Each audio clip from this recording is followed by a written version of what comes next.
نحمده ونستعينه ونستغفره ونعوذ بالله من شرور أنفسنا ومن سيئات أعمالنا من يهده الله فلا مضل له ومن يضلل فلا هادي له وأشهد أن لا إله إلا الله وحده لا شريك له وأشهد أن محمدا عبده ورسوله يا أيها الذين آمنوا اتقوا الله حق تقاته ولا تموتن إلا وأنتم مسلمون يا أيها الناس اتقوا ربكم الذي خلقكم من نفس واحدة وخلق منها زوجها وبث منهما رجالا كثيرا ونساء واتقوا الله الذي تساءلون به والأرحام إن الله كان عليكم رقيبا يا أيها الذين آمنوا اتقوا الله وقولوا قولا سديدا يصلح لكم أعمالكم ويغفر لكم ذنوبكم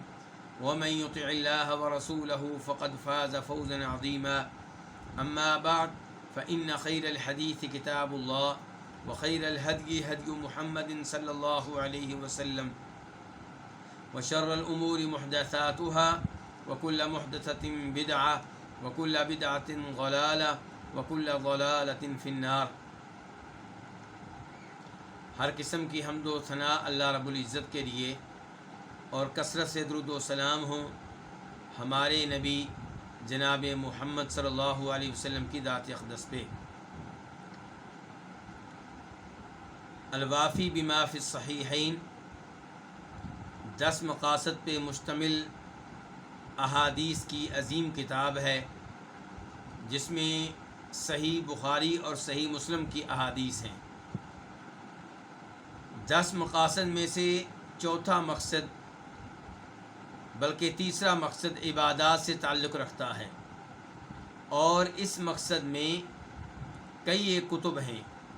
ان میں سے ایک کتاب وہ ہے جس کا تعلق نماز سے ہے، اور نماز سے متعلقہ اس کتاب میں کئی فصول ہیں۔ ان میں سے چوتھی فصل صفت الصلاۃ یعنی کہ نماز کے طریقہ کے بارے میں ہے۔ اس چوتھی فصل میں کئی ایک ابواب ہیں۔ ان ابواب میں سے 28واں باب صلاۃ الخوف کے بارے میں ہے، نماز خوف کے بارے میں ہے۔ اس باب میں 2 حدیثیں ہیں۔ ان میں سے پہلی حدیث نمبر 461 یہ ہم پڑھ چکے ہیں، اور آج ہم پڑھنا چاہیں گے حدیث نمبر 462 میم۔ اس حدیث کو جس امام نے اپنی کتاب میں جگہ دی ہے وہ امام مسلم ہے۔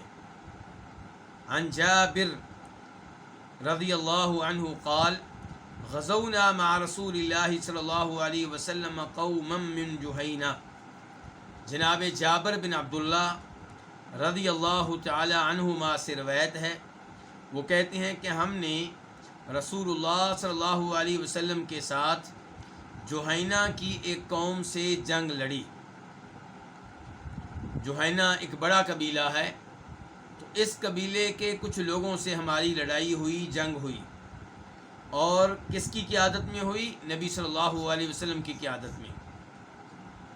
فقاتلونا قتالا شدیدا، تو انہوں نے ہم سے شدید قسم کی لڑائی کی، یعنی کہ انہوں نے اچھی طرح ہمارا مقابلہ کیا۔ فلما صلینا الظہر، تو جب ہم نے ظہر کی نماز ادا کر لی، قال المشرکون، تو مشرکین نے کہا، یعنی کہ جہینہ قبیلے سے تعلق رکھنے والے ان مشرکین نے آپس میں کہا، ایک دوسرے سے کہا، کیا کہا؟ لو ملنا علیہم میلۃ لقطعناہم، اگر ہم ان پہ یکبارگی حملہ کر دیں تو یقیناً ہم ان کو کاٹ کر رکھ دیں۔ مشرکین کہنے لگے کہ ہم ایک ساتھ ان پہ حملہ کرتے ہیں، اور حملہ ایسا ہو کہ جس حملے سے ہم ان کی جڑ اکھاڑ کر رکھ دیں، ان کو کاٹ کر رکھ دیں۔ فأخبر جبریل رسول اللہ صلی اللہ علیہ وسلم ذلک، تو جبریل نے رسول اللہ صلی اللہ علیہ وسلم کو یہ بات بتا دی کہ وہ لوگ آپ پہ اور آپ کے ساتھیوں پہ یکبارگی ایک بڑا حملہ کرنا چاہتے ہیں۔ فذکر ذلک لنا رسول اللہ صلی اللہ علیہ وسلم، تو یہ بات ہم سے ذکر کی رسول اللہ صلی اللہ علیہ وسلم نے۔ یہاں پہ آپ یہ بات نوٹ کریں گے کہ نبی علیہ الصلوۃ والسلام کے سامنے وہ لوگ موجود تھے، انہوں نے آپس میں فیصلہ کیا کہ ہم یکبارگی مسلمانوں پہ حملہ کرتے ہیں۔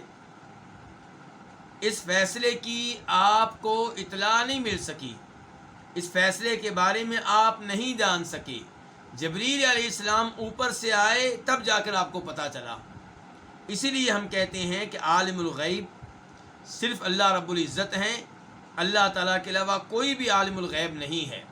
انبیاء کرام علیہم الصلوۃ والسلام کے پاس اتنی ہی غیبی باتیں تھیں جتنی اللہ تعالیٰ نے بتا دیں، ان سے بڑھ کر نہیں۔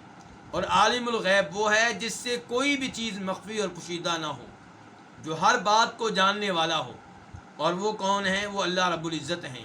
قل لا يعلم من في السماوات والارض الغیب الا اللہ، آپ بتا دیں ان لوگوں کو کہ اللہ رب العزت کے علاوہ کوئی بھی عالم الغیب نہیں ہے، نہ آسمان والوں میں کوئی اور نہ زمین والوں میں کوئی۔ قال، کہتے ہیں، کون کہتے ہیں؟ جابر رضی اللہ تعالی عنہ۔ وقالوا، اور انہوں نے کہا۔ یہاں پہ سوال پیدا ہوتا ہے اور کا لفظ یہاں پہ کیوں آیا ہے؟ تو اس لیے کہ پیچھے آ چکا ہے کہ جب ہم نے ظہر کی نماز پڑھ لی، جناب جابر کہتے ہیں جب ہم نے ظہر کی نماز پڑھ لی تو مشرکین نے کہا کہ ہم ان پہ یکبارگی حملہ کریں تو ہم یقیناً ان کو کاٹ کر رکھ دیں۔ مزید کیا کہا وہ جناب جابر بیان کر رہے ہیں۔ وقالوا، اور انہوں نے یہ بھی کہا، انہ ستأتیہم صلاۃ ہی احب الیہم من الاولاد، کہ بے شک بات یہ ہے کہ ان کے پاس اس نماز کا وقت حاضر ہونے لگا ہے، ان کے پاس وہ نماز آنے لگی ہے جو انہیں اولاد سے بڑھ کر محبوب ہے۔ یعنی کہ عصر کی نماز، ظہر کی تو یہ پڑھ چکے ہیں، اب جس نماز کا وقت ہونے لگا ہے وہ عصر کی نماز ہے، اور عصر کی نماز ان کو اپنی اولاد سے بھی زیادہ پیاری ہے۔ یعنی کہ ایک طرف اولاد ہو، ایک طرف نماز ہو، نماز عصر، تو یہ نماز عصر کو اولاد پہ ترجیح دیتے ہیں۔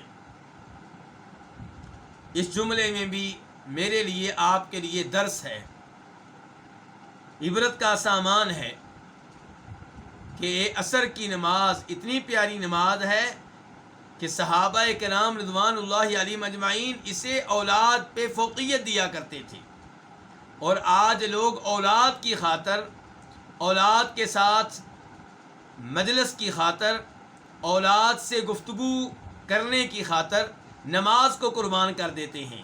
صحابہ کرام اولاد کو نماز پہ قربان کر دیا کرتے تھے۔ فلما حضرت العصر، جناب جابر کہتے ہیں کہ جب عصر کی نماز کا وقت ہوا، قال، جناب جابر کہتے ہیں صفنا صفینی، تو آپ صلی اللہ علیہ وسلم نے ہماری دو صفیں بنائیں، والمشرکون بیننا وبین القبلہ، جبکہ مشرکین ہمارے اور قبلہ کے درمیان میں تھے۔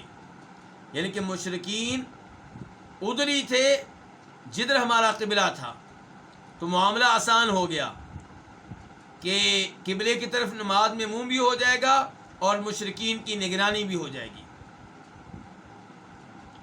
قال، جناب جابر کہتے ہیں فکبر رسول اللہ صلی اللہ علیہ وسلم وکبرنا، تو رسول اللہ صلی اللہ علیہ وسلم نے تکبیر کہی اور ہم نے بھی تکبیر کہی۔ یہ کون سی تکبیر ہے؟ تکبیر تحریمہ، پہلی تکبیر جس سے انسان نماز میں داخل ہوتا ہے۔ اب دیکھیے دشمن سامنے کھڑا ہے، اس کے باوجود نماز جماعت سے پڑھی جا رہی ہے۔ میرے وہ بھائی جو نماز پڑھتے ہیں لیکن گھروں میں پڑھنے کی کوشش کرتے ہیں، جن کا مسجد میں جانے کو دل نہیں چاہتا، وہ ذرا اس حدیث پہ غور کریں۔ وَرَكَعَ فَرَكَعْنَا، اور آپ نے رکوع کیا تو ہم نے بھی رکوع کیا۔ ثُمَّ سَجَدَ وَسَجَدَ مَعَهُ الصَّفُّ الْأَوَّلِ، پھر آپ نے سجدہ کیا اور آپ کے ساتھ پہلی صف نے سجدہ کیا. نبی علیہ الصلوۃ والسلام نے مسلمانوں کی کتنی صفیں بنائی تھیں؟ 2. تو تکبیر تحریمہ سب نے ایک ساتھ کہی، سورہ فاتحہ وغیرہ سب نے ایک ساتھ پڑھی، رکوع میں سب ایک ساتھ گئے، لیکن اور رکوع کے بعد قوما بھی سب نے ایک ساتھ کیا، لیکن جب سجدہ کی باری آئی تو آپ نے بطور امام سجدہ کیا اور مقتدیوں میں سے پہلی صف نے سجدہ کیا، دوسری صف سجدے میں نہیں گئی. کیوں؟ کیونکہ دونوں صفیں اگر سجدے میں چلی جائیں گی تو دشمن حملہ کر دے گا. آپ اندازہ کیجئے کتنی نازک صورتحال ہے، کتنا حساس وقت ہے، اس کے باوجود نماز جماعت کے ساتھ ادا کی جا رہی ہے. فلما قاموا، پس جب وہ کھڑے ہو گئے، کون؟ نبی صلی اللہ علیہ وسلم اور آپ کے ساتھ سجدہ کرنے والی پہلی صف. جب وہ سجدے سے فارغ ہو گئے تو سجد الصف الثانی، تب دوسری صف نے سجدہ کیا. یعنی کہ نبی علیہ الصلوۃ والسلام اور پہلی صف سجدے کرنے کے بعد کھڑے ہو چکے ہیں دوسری رکعت کے لیے. تو اب دوسری صف نے سجدہ کیا. ثم تأخر الصف الاول، پھر پہلی صف پیچھے ہٹ گئی. وتقدم الصف الثانی، اور دوسری صف آگے بڑھ گئی. دوسری صف نے پہلی صف کی جگہ لے لی اور پہلی صف نے دوسری صف کی جگہ لے لی. فقاموا مقام الاول، تو یہ کھڑے ہوئے کون؟ دوسری صف والے کھڑے ہوئے مقام الاول، پہلی صف کی جگہ پہ. اب فکبر رسول اللہ صلی اللہ علیہ وسلم وکبرنا، تو رسول اللہ صلی اللہ علیہ وسلم نے اللہ اکبر کہا تو ہم نے بھی اللہ اکبر کہا. ورکع فرکعنا، آپ نے رکوع کیا تو ہم نے بھی رکوع کیا. ثم سجد وسجد معه الصف الاول، اب جب سجدے کی باری آئی اب ہم نے نہیں، اب کس نے سجدہ کیا ہے؟ کہتے ہیں پھر آپ نے سجدہ کیا اور آپ کے ساتھ پہلی صف نے سجدہ کیا. یہ وہ پہلی صف ہے جو پہلی رکعت میں کیا تھی؟ دوسری صف تھی. اب یہ پہلی صف بن چکی ہے. وقام الثانی، اور دوسری صف کھڑی رہی، وہ سجدے میں نہیں گئے تاکہ دشمن کی نگرانی کر سکیں. اب نبی علیہ الصلوۃ والسلام اور پہلی صف یہ لوگ سجدہ کر کے بیٹھ چکے ہیں، کس میں؟ اتحیات میں، تشہد میں. فلما سجد الصف الثانی، تو جب سجدہ کر لیا دوسری صف نے، یعنی کہ دوسری صف نے اب سجدہ کیا. ثم جلسوا جميعا، پھر سارے کے سارے بیٹھ گئے، کس کام کے لیے؟ تشہد کے لیے. تو سلم علیہم رسول اللہ صلی اللہ علیہ وسلم، تو نبی صلی اللہ علیہ وسلم نے ان پہ سلام کیا، یعنی کہ انہیں سلام کہا، السلام علیکم ورحمۃ اللہ، اور سلام پھیرا اور انہوں نے بھی آپ کے پیچھے سلام کہا. تو اس انداز سے صلاۃ خوف ادا کی گئی ہے. نبی علیہ الصلوۃ والسلام کی کتنی رکعتیں ہوئیں؟ 2، اور ان کی بھی کتنی رکعتیں ہوئیں؟ 2. اور جو پہلا طریقہ ہم نے پڑھا تھا اس میں کیا ہوا تھا؟ اس میں اور اس میں کیا فرق ہے؟ اس میں یہ تھا کہ ایک گروہ نے آپ کے ساتھ صف بنائی اور دوسرا گروہ دشمن کے سامنے کھڑا رہا، اور آپ نے اس پہلے گروہ کو ایک رکعت پڑھائی تھی، پھر آپ دوسری رکعت کے لیے کھڑے رہے، لیکن انہوں نے خود ہی اپنی رکعت مکمل کر لی تھی. رکعت مکمل کی، سلام پھیرا اور چلے گئے. اور پھر دوسرا گروہ آیا تو آپ نے ان کو نماز پڑھائی کتنی؟ ایک رکعت، اور پھر آپ بیٹھے رہے کس میں؟ اتحیات میں، اور انہوں نے اپنی دوسری رکعت مکمل کی اور پھر آپ نے ان کے ساتھ سلام پھیرا. کن کے ساتھ؟ دوسرے گروہ کے ساتھ. جبکہ دوسرا طریقہ جو ابھی ہم نے پڑھا حدیث نمبر 462 اس میں کیا ہوا ہے؟ اس میں آپ نے سب کے ساتھ ایک ساتھ نماز شروع کی ہے اور سلام بھی سب کے ساتھ ایک ساتھ پھیرا ہے. بس سجدے میں جو دوسری صف تھی وہ بعد میں سجدہ کرتی رہی ہے. تو یہ نماز خوف کے 2 طریقے ہیں. ان طریقوں پہ غور کریں اور عبرت حاصل کریں. ہم جماعت کے ساتھ نماز نہیں پڑھتے، کیوں جی؟ مہمان آئے ہیں. ہم جماعت کے ساتھ نماز نہیں پڑھتے، کیوں جی؟ بیگم بچوں کے ساتھ آج بیٹھے ہوئے ہیں۔ ہم جماعت کے ساتھ نماز نہیں پڑھتے، کیوں جی؟ دوستوں کے ساتھ بیٹھے ہوئے ہیں، کسی تقریب میں بیٹھے ہوئے ہیں، اور یہاں پہ موت ہے، موت سامنے، تلواریں چل رہی ہیں، خنجر چل رہے ہیں، اور اس کے باوجود نماز پڑھی جا رہی ہے اور جماعت کے ساتھ پڑھی جا رہی ہے۔ تو اندازہ لگائیے نماز کی اہمیت کا اور جماعت کے ساتھ نماز پڑھنے کی اہمیت کا۔ اس کے ساتھ ہی چوتھی فصل جس میں نماز کا طریقہ بیان کیا گیا ہے اپنے اختتام کو پہنچی، اور اب ہم بڑھتے ہیں معذرت کے ساتھ، یہ فصل چوتھی اب شروع ہو رہی ہے، تو پہلے کون سی تھی؟ یہ نمبر لکھنے میں ان سے غلطی ہوئی ہے میرے خیال میں۔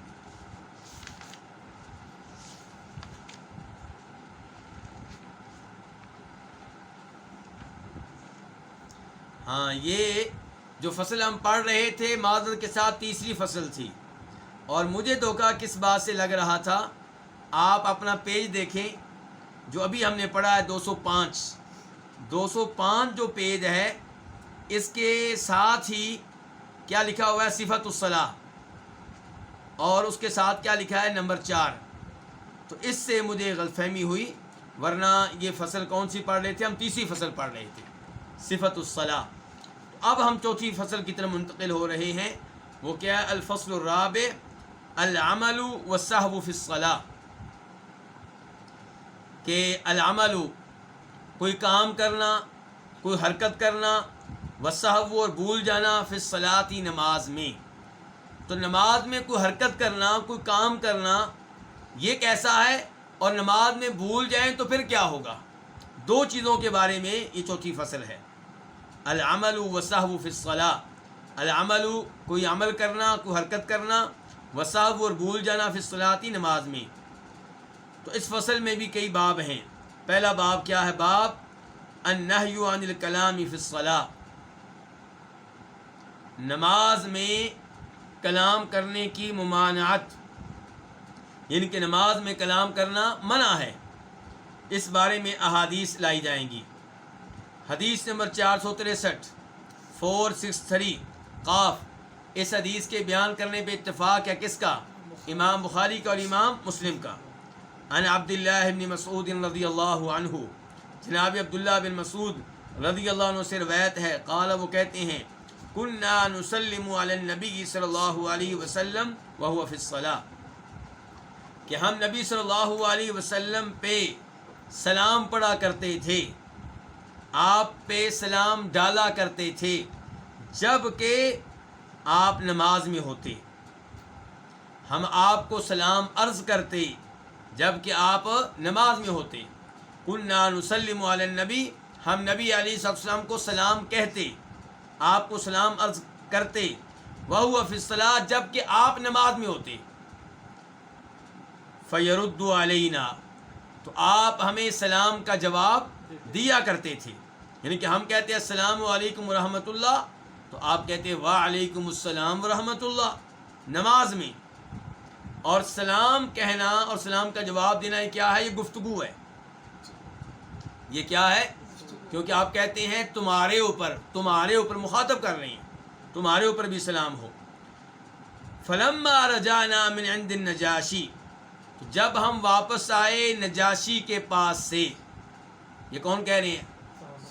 صحابی عبداللہ بن مسعود رضی اللہ عنہ کہہ رہے ہیں، اس حدیث کے راوی، یعنی کہ شروع اسلام میں آپ نماز میں ہوتے، ہم سلام کہتے، آپ سلام کا جواب دیتے، لیکن جب وہ وقت آیا کہ جب ہم نجاشی کے پاس سے واپس آئے، یعنی کہ آپ جانتے ہیں مسلمانوں پہ جب ظلم و ستم بڑھا تو وہ مکہ سے ہجرت کر گئے تھے، کہاں؟ حبشہ کی طرف۔ تو کہتے جب ہم حبشہ سے واپس آئے تو واپس مکہ میں آئے تھے یا مدینہ میں؟ تو یہاں پہ جو تذکرہ ہو رہا ہے یہ مدینہ میں آنے کا تذکرہ ہو رہا ہے۔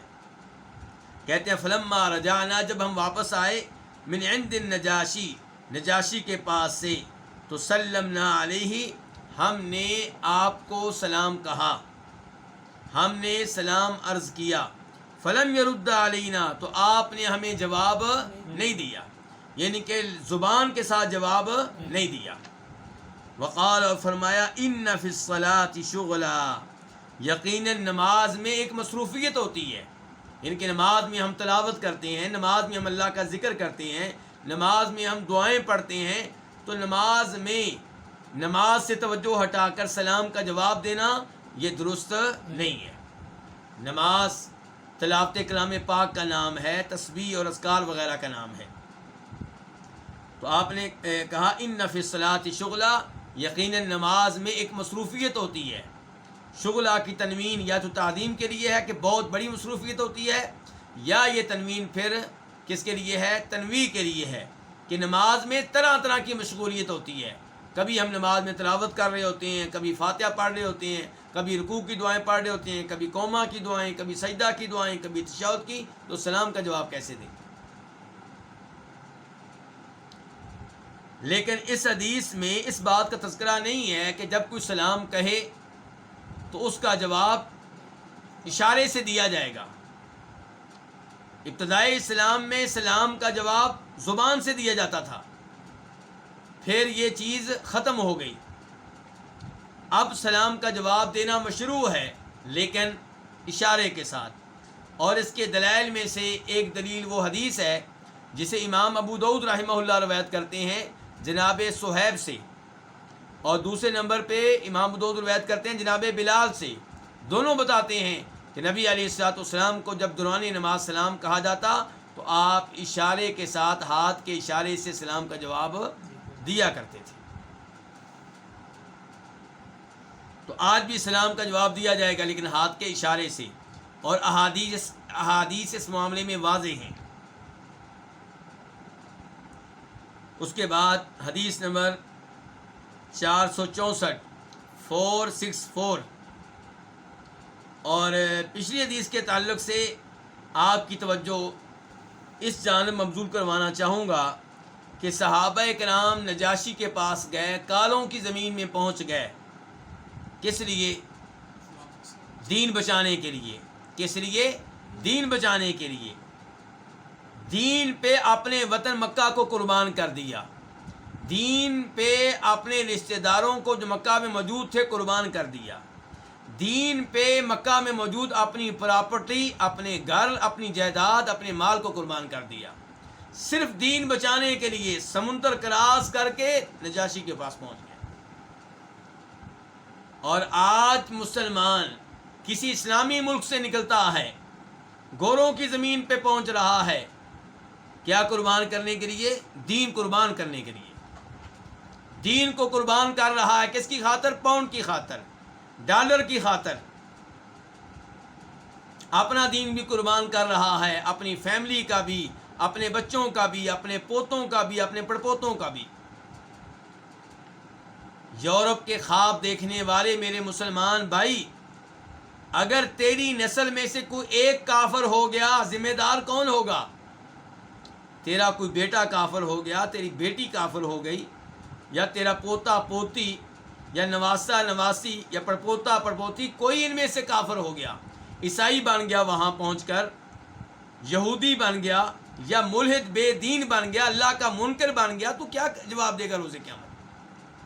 صحابہ کرام نے قربانیاں دیں دین کو بچانے کے لیے، اور تو دین کو سب سے پہلے قربان کرتا ہے. جب بھی کوئی مسئلہ پیدا ہوتا ہے، ایک طرف دین ہو، دوسری طرف کوئی اور چیز ہو، سب سے پہلے دین کی قربانی دیتے ہو، دین کو قربان کر دیتے ہو. ایسا نہیں ہونا چاہیے. ہم سب کو اپنے اس طرز عمل پہ غور و فکر کرنا چاہیے. مسلمان ملک میں رہیں، یہ آپ کے لیے غنیمت ہے.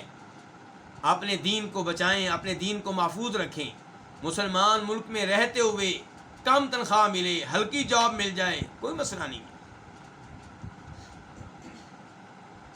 حدیث نمبر 464 464 میم. اس حدیث کو بیان کرنے والے امام کا نام کیا؟ امام مسلم. عن معاویہ بن الحکم السلمی قال بین انا اصلی مع رسول اللہ صلی اللہ علیہ وسلم. یہ معاویہ ہیں. کون سے معاویہ ہیں؟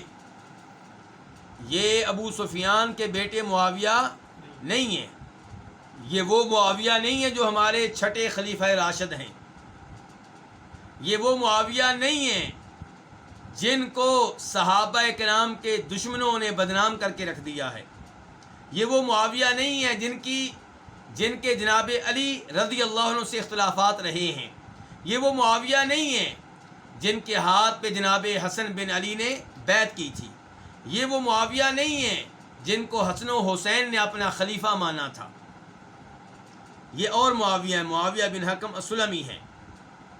قال، وہ کہتے ہیں بین انا اصلی مع رسول اللہ صلی اللہ علیہ وسلم، جب کہ میں رسول اللہ صلی اللہ علیہ وسلم کے ساتھ نماز پڑھ رہا تھا، اذ، تب، یعنی کہ جب میں نماز پڑھ رہا تھا آپ کے ساتھ، تب آتا سا رجل من القوم، لوگوں میں سے کسی آدمی نے چھینک لی، فقلت، تو میں نے کہا یرحمک اللہ، اللہ تیرے اوپر رحمت نازل فرمائے۔ یہاں پہ تھوڑا سا رکتے ہیں، چھینک آئے تو مسلمان کو کیا کہنا چاہیے؟ الحمدللہ، اور یہ آپ اونچی آواز سے کہیں گے تاکہ جو مسلمان آپ کے قریب بیٹھا ہے وہ اس کا جواب دے۔ اچھا، اگر کہیں میٹنگ ہو رہی ہو، کہیں کوئی مجلس ہو، تو وہاں پہ بھی اونچی آواز سے کہیں گے؟ جی ہاں، اس مجلس میں آپ بری باتیں کرتے ہوئے تو شرماتے نہیں ہیں، اس مجلس میں جھوٹ بولتے ہوئے تو ہمیں شرم نہیں آتی، اس مجلس میں غیبتیں کرتے ہوئے تو ہمیں شرم نہیں آتی، کسی اور مسلمان کا مذاق اڑاتے ہوئے شرم نہیں آتی، اللہ کی حمد بیان کرتے ہوئے شرم کیوں آئے؟ اونچی آواز سے کہیں الحمدللہ۔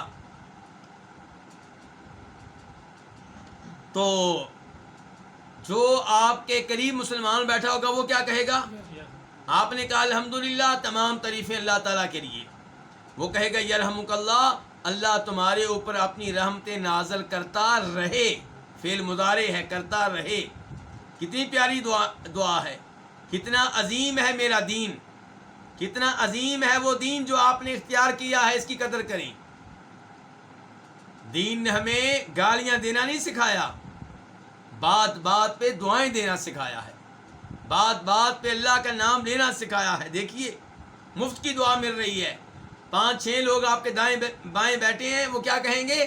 یرحمک اللہ، اور پھر آپ کیا کہیں گے؟ یہدیکم اللہ ویصلح بالکم، اللہ آپ کو ہدایت پہ رکھے، اللہ آپ کو صراط مستقیم پہ رکھے، اللہ آپ کو سیدھا راستہ مسلسل دکھاتا رہے، اللہ آپ کو خیر کے کام سجاتا رہے، ویصلح بالکم، اور اللہ آپ کی حالت کی اصلاح کرے، آپ کے حالات ٹھیک کر دے، آپ کے معاملات سنوار دے۔ کتنی پیاری دعائیں ہیں۔ کیا ہم نے اس چیز کی عادت ڈالی ہے اپنے بچوں کو؟ آپ کہیں گے جی ہم نے کئی دفعہ بچوں کو کہا ہے، نہیں، جیسے باقی چیزوں کی عادت ڈالتے ہیں، کس چیز کی عادت ڈالتے ہیں؟ ہاں جی، گھر سے نکلتے ہوئے کیا کہنا ہے، گھر میں داخل ہوتے ہوئے کیا کہنا ہے، وہ بائے بائے، گڈ مارننگ، یہ چیزیں جو سکھا رکھی ہیں ان بچوں کو، اس سے کہیں زیادہ توجہ کے ساتھ یہ چیزیں سکھائیں جو دعاؤں پہ مشتمل ہیں، جو اللہ کے ذکر پہ مشتمل ہیں۔ تو یہ انداز اپنے بچوں کو سکھائیں، اس کی عادت ڈالیں۔ عادت کیسے ڈالی جاتی ہے؟ ایسے ہی بچوں کو السلام علیکم کی عادت آپ نے کیسے ڈالنی ہے؟ بچوں کو دائیں ہاتھ سے کھانا کھانے کی عادت کیسے ڈالنی ہے؟ کھانا کھاتے ہوئے بسم اللہ پڑھنے کی عادت کیسے ڈالنی ہے؟ بار بار پوچھنا، بیٹا بسم اللہ پڑھی ہے؟ بیٹا کس ہاتھ سے کھا رہے ہو؟ بیٹا کمرے میں آئے ہو سلام نہیں کہا، واپس جاؤ سلام کہہ کے پھر میرے پاس آؤ۔ بچہ گھر میں داخل ہوا، بیٹا آپ نے سلام نہیں کہا، واپس جائیں، دوبارہ آئیں اور سلام کہیں۔ بیٹا چھینک لیا آپ نے، یہ بار بار آپ کہیں بچے سے۔ عادت ایسے نہیں پڑتی، عادت ڈالی جاتی ہے۔ خود آپ نے چھینک لی ہے، الحمدللہ کہا، کسی نے جواب نہیں دیا، آپ کہیں بیٹا آپ نے مجھے جواب نہیں دیا۔ اس انداز سے بچوں کو عادت ڈالی جائے۔ تو معاویہ کہتے ہیں میں نے کیا کہہ دیا؟ یرحمک اللہ، اللہ تمہارے اوپر رحمت نازل کری۔ یہ کیا ہو گیا؟ یہ کلام ہو گیا، یہ گفتگو ہو گئی۔ الحمدللہ چھینک آئے، الحمدللہ کہنا گفتگو نہیں ہے۔ لیکن جس نے چھینک لی ہے اس کو جب آپ نماز میں کہیں گے یرحمک اللہ، تمہارے اوپر اللہ کی رحمت نازل ہو، یہ تو کلام ہو گیا۔ تو معاویہ بن حکم نئے نئے مسلمان ہوئے تھے، تو کہتے ہیں فرمان القوم بابصارہم، لوگوں نے مجھے گھورا اپنی آنکھوں کے ساتھ، لوگوں نے مجھے اپنی تیز نگاہوں کے ساتھ گھورا، مجھ پہ اپنی تیز نگاہیں ڈالیں۔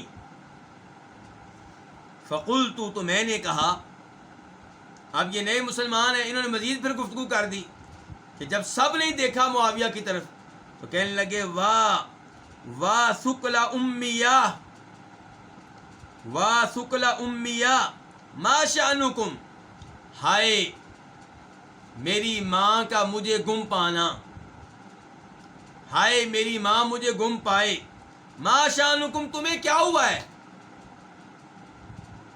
تنظرون الیہ میری طرف کیوں دیکھ رہے ہو؟ یعنی کہ معاویہ پریشان ہو گیا کہ میں نے دعا دی ہے یرحمک اللہ اور یہ سب مجھے گھور رہے ہیں، کیوں گھور رہے ہیں مجھے، میں نے کیا، یعنی کہ میرا قصور کیا ہے، میں نے غلطی کیا کی ہے؟ اور یہ لفظ کہا کہ ہائے میری ماں کا مجھے گم پانا، یہ لفظ عربی لوگ استعمال کیا کرتے تھے۔ ما شأنکم تمہیں کیا ہے، تمہارا کیا معاملہ ہے، تنظرون تم میری طرف دیکھ رہے ہو۔ فجعلوا یضربون بأیدیہم علی افخاذہم، تو وہ شروع ہوئے، کون؟ لوگ شروع ہوئے اپنے ہاتھوں کو اپنی رانوں پہ مارنے لگے اس انداز سے، یعنی کہ مجھے چپ کروانے کے لیے اپنے ہاتھوں کو اپنی رانوں پہ مارنا شروع کر دیا، یعنی کہ انہوں نے کوئی کلام نہیں کیا پہلے، ابھی یہ ابتدائی اسلام کی باتیں ہیں، پہلے کیا کیا ہے، آنکھوں سے دیکھا ہے، گھورا ہے، یعنی کہ انہوں نے دیکھا ہوگا جن کے لیے دیکھنا ممکن تھا، اور معاویہ گفتگو کرتے رہے آگے سے، تو صحابہ کرام نے پھر اپنے ہاتھ اپنی رانوں پہ مارنے شروع کیے تاکہ چپ ہو جائیں۔ فلما رأیتہم، جب میں نے ان کو دیکھا، کون کہہ رہے ہیں؟ معاویہ بن حکم سلمی کہتے جب میں نے ان کو دیکھا کہ یصمتوننی، کہ وہ مجھے چپ کروا رہے ہیں، مجھے خاموش کروا رہے ہیں، لیکنی سکت، لیکن میں خاموش ہو گیا۔ یہ کیا مطلب؟ جب میں نے ان کو دیکھا کہ مجھے چپ کروا رہے ہیں لیکن میں خاموش ہو گیا، تو یہاں پہ ایک لفظ جو ہے وہ موجود نہیں ہے، وہ مقدر ہے۔ وہ کیا ہے؟ مقدر ہے، اور یہ عبارت سے بھی پتہ چل رہا ہے اور لمحہ سے بھی پتہ چل رہا ہے۔ لمحہ کو جواب چاہیے، یعنی کہ جب میں نے ان کو دیکھا مجھے چپ کروا رہے ہیں، جب کا جواب کیا ہے، تب کیا ہوا؟ تو یہاں پہ یوں ہے فلما رأیتہم یصمتوننی سکتت یا غضبت، جب میں نے ان کو دیکھا کہ یصمتوننی مجھے چپ کروا رہے ہیں تو غضبت، مجھے بڑا ان پہ غصہ آیا، لیکنی سکتت، لیکن میں چپ ہو گیا، خاموش ہو گیا۔ غصہ تو بڑا آیا لیکن میں غصہ پی گیا اور چپ ہو گیا، خاموش ہو گیا۔ تو ایسا اردو میں بھی ہوتا ہے، کئی ایسے جملے ہم استعمال کرتے ہیں جن میں کچھ الفاظ کیا ہوتے ہیں، مقدر ہوتے ہیں، محذوف ہوتے ہیں، کہنے والا بھی جانتا ہے کیا محذوف ہے اور سننے والا بھی جانتا ہے کیا محذوف ہے۔ مثال کے طور پہ کسی آفس میں آپ بیٹھے ہوں جہاں پہ ٹوکن سسٹم ہو، اور ٹوکن سسٹم میں آپ کو آواز دی جا رہی ہو، نمبر 100، نمبر 99، نمبر 110، اب بولنے والا کیا کہہ رہا ہے؟ نمبر 110۔ اس میں مقدر کیا ہے کہ جس کا 110 نمبر ہے وہ آ جائے، اب اس کی باری آ گئی ہے، کیا ایسا ہے کہ نہیں ہے؟ تو اس کی کئی مثالیں آپ اردو میں دے سکتے ہیں، تو ایسے عربی میں بھی ہوتا ہے، لیکن یہ حذف اور یہ الفاظ جو یعنی کہ عبارت میں باقاعدہ موجود نہیں ہوتے، ان کا معنی موجود ہوتا ہے، یہ وہاں پہ ہوتا ہے جہاں پہ بولنے والا بھی جانتا ہے، سننے والا بھی جانتا ہے کہ یہاں پہ کیا لفظ جو ہے وہ محذوف ہوگا، مقدر ہوگا۔ یہاں پہ کیا کہ جب میں نے ان کو دیکھا کہ مجھے چپ کروا رہے ہیں تو غضبت، مجھے بڑا غصہ آیا، لیکنی سکت، لیکن میں خاموش ہو گیا۔ فلما صلی رسول اللہ صلی اللہ علیہ وسلم، اچھا اب دیکھیں ہمارا باب کیا تھا، نماز میں بھول جانا یا نماز میں کیا کرنا، کوئی حرکت کرنا، کوئی کام کرنا۔ تو یہاں پہ دیکھیے صحابہ کرام نے اپنے ہاتھ کہاں پہ مارے ہیں، اپنی رانوں پہ مارے ہیں، ٹھیک ہے۔ اور اس کے علاوہ معاویہ بن حکم سلمی جو کچھ کر رہے ہیں وہ بھی آپ کے سامنے ہے۔ فلما صلی رسول اللہ صلی اللہ علیہ وسلم، تو جب رسول اللہ صلی اللہ علیہ وسلم نے نماز پڑھا لی، اب یہاں پہ بھی کیا ہے، لمحہ، جب رسول اللہ صلی اللہ علیہ وسلم نے کیا کیا، نماز پڑھا لی، اب ہم نے دیکھنا ہے لمحہ کا جواب کب آئے گا، تھوڑا سا لیٹ آئے گا لیکن آئے گا، کہ جب آپ نے نماز پڑھا لی تو پھر کیا ہوا، پھر کیا ہوا اس کا تذکرہ معاویہ بن حکم سلمی نے لیٹ کر دیا ہے، درمیان میں کچھ اور بات بتانا شروع کر دی ہے، اس بات کو آپ جملہ معترضہ کہہ سکتے ہیں۔ تو جب اللہ کے رسول علیہ السلام نے نماز پڑھا لی، فَبِأَبِي هُوَ وَأُمِّي، تو میرے ماں باپ آپ پہ قربان ہوں، مَا رَأَيْتُ مُعَلِّمًا قَبْلَهُ وَلَا بَعْدَهُ أَحْسَنَ تَعْلِيمًا مِّنْهُ، میں نے آپ سے پہلے اور نہ ہی آپ کے بعد آپ سے بہتر کوئی معلم دیکھا ہے تعلیم دینے کے لحاظ سے، تعلیم دینے میں، ٹیچنگ میں آپ سے بہتر کوئی معلم میں نے نہیں دیکھا۔ آپ خود دیکھ لیں کہ نماز میں کبھی یرحمک اللہ کہہ رہے ہیں، کبھی کہہ رہے ہیں صحابہ کرام سے تمہیں کیا ہوا ہے، کیوں مجھے گھور رہے ہو، کیوں دیکھ رہے ہو۔ اب آج کل کے کوئی امام صاحب ہوں، میرے جیسے کوئی مولوی صاحب ہوں، تو اس آدمی کی سب کے سامنے اچھی طرح بے عزتی کی جائے گی تاکہ دوبارہ کوئی بھی ایسی حرکت نہ کرے۔ لیکن نبی علیہ الصلوۃ والسلام کو دیکھیے، آپ کے اخلاق کو سلام کیجئے، آپ کے تحمل، آپ کی بردباری، آپ کا صبر، کہ معاویہ یہ کہنے پہ مجبور ہو گئے ہیں کہ میرے ماں باپ آپ پہ قربان ہوں، میں نے آپ سے پہلے اور نہ ہی آپ کے بعد کوئی ایسا ٹیچر دیکھا ہے جو احسن تعلیم منہ، جو تعلیم دینے میں، علم دینے میں آپ سے بہتر ہو۔ فواللہ، پس اللہ کی قسم، ما قہرنی، آپ نے مجھے ڈانٹا نہیں، ولا ضربنی، آپ نے میری پٹائی نہیں کی، ولا شتمنی، آپ نے مجھے برا بھلا نہیں کہا۔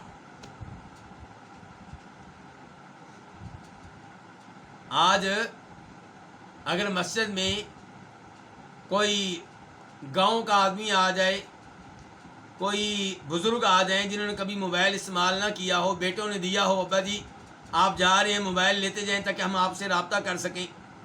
عمرے اور حج پہ جو بزرگ آتے ہیں مسجد نبوی، مسجد حرام میں، ان کو آپ دیکھ لیں، ان کے موبائل کی گھنٹیاں نماز میں بج رہی ہوتی ہیں، اور نماز کے بعد لوگ ایسے گھور رہے ہوتے ہیں کہ جیسے کھا جائیں گے۔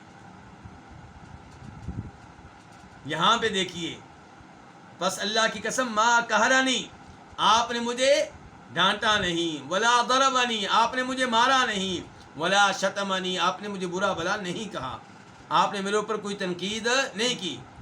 قال، آپ نے کہا، یہ قال اس لمحہ کا جواب ہے کہ جب اللہ کے رسول علیہ السلام نے نماز پڑھ لی، قال، آپ نے کہا، کیا کہا، ان هذه الصلاة، یقیناً یہ نماز، لا يصلح فيها شيء من کلام الناس، اس میں لوگوں کے کلام میں سے کچھ بھی درست نہیں ہے، لوگوں کا کلام اچھا ہو یا برا، یرحمک اللہ کلام ہے نا، ہے اچھا کلام کہ اللہ آپ پہ رحمتیں نازل کرے، لیکن آپ بتا رہے ہیں کہ نماز میں لوگوں کی گفتگو میں سے کچھ بھی درست نہیں ہے، چاہے وہ یرحمک اللہ ہو، چاہے وہ یہدیکم اللہ ہو، چاہے وہ وعلیکم السلام ورحمۃ اللہ ہو، نماز میں کلام کرنے کی اجازت نہیں ہے۔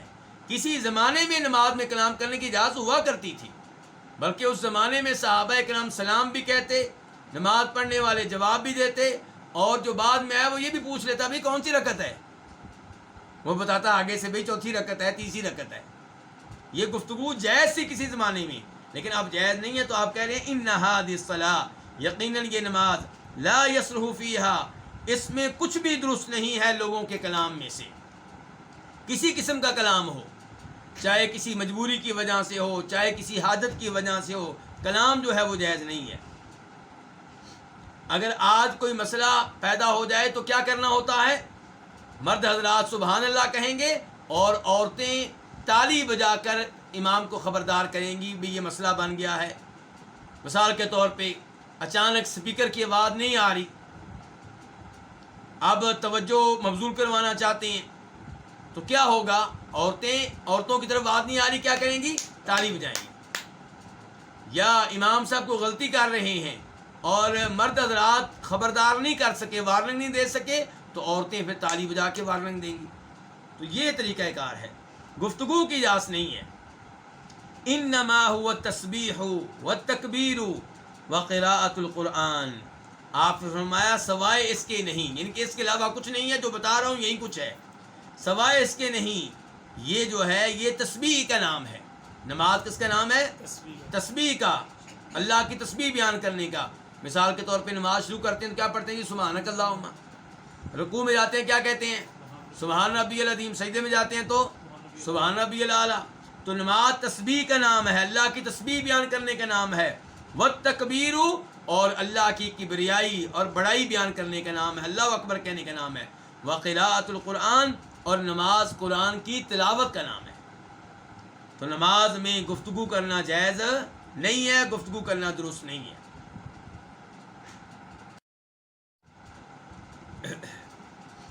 اور اس حدیث سے بھی پتہ چلا کہ اگر کوئی ایسا آدمی نماز میں گفتگو کرتا ہے جس کو مسئلے کا علم نہیں ہے تو اس کی وہ نماز باطل نہیں ہوگی۔ آئندہ کے لیے اس کو آپ معلومات دے دیں گے۔ یہاں پہ نبی علیہ السلام نے معاویہ سے یہ نہیں کہا کہ دوبارہ نماز پڑھو، کیونکہ وہ نئے مسلمان ہوئے تھے، مسئلہ نہیں جانتے تھے، تو ان کو آپ نے یہ مسئلہ بتا دیا کہ نماز میں کسی قسم کا کلام کرنا جائز نہیں ہے۔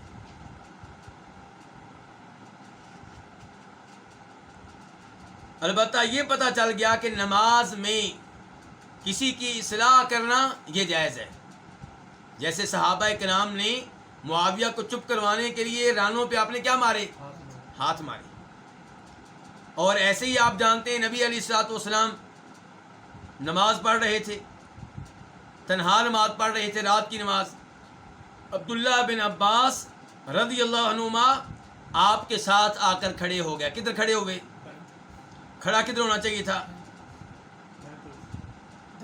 دائیں طرف ان کو کھڑا ہونا چاہیے تھا۔ کدھر کھڑے ہو گئے؟ تو آپ نے نماز کے دوران ان کی اصلاح کی تھی کہ نہیں کی تھی؟ ان کو آپ نے کان سے پکڑا اور درست جانب کھڑا کیا۔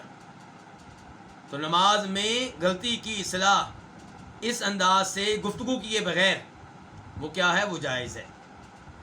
مثال کے طور پہ جگہ خالی ہو گئی ہے اور جو آپ کے ساتھ کھڑا ہے وہ آپ کے ساتھ مل نہیں رہا، تو آپ خود اس کے ساتھ جا ملیں گے یا اس کو اپنے قریب کر لیں گے؟ اور قریب کدھر ہونا ہوتا ہے؟ امام کی جانب۔ اگر آپ دائیں جانب کھڑے ہیں امام کے تو آپ اس کو اپنی طرف کھینچیں گے، اور اگر آپ امام کی کس جانب کھڑے ہیں؟ بائیں جانب کھڑے ہیں، اور آپ کی ادھر جگہ خالی ہو گئی ہے تو پھر آپ خود حرکت کریں گے۔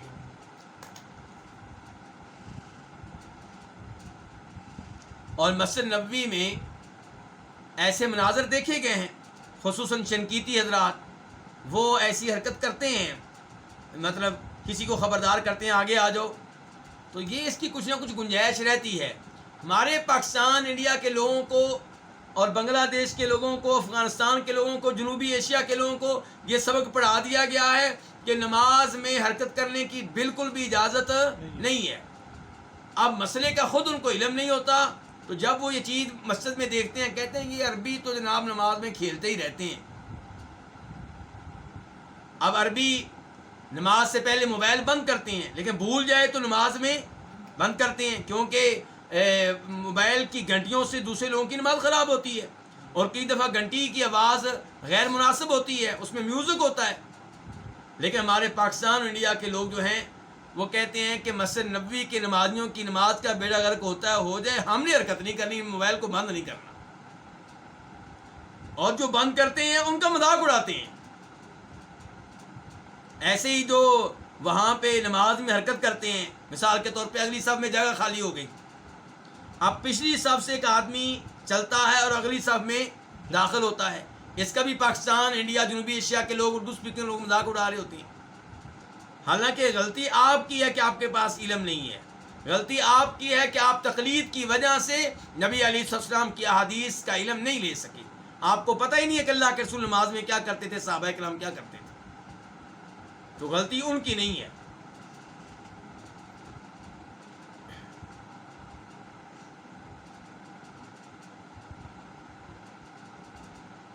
اس کے بعد باب نمبر 2، پہلا باب کیا تھا؟ نماز میں کلام کرنے کی ممانعت، یعنی کہ اس کا منع ہونا۔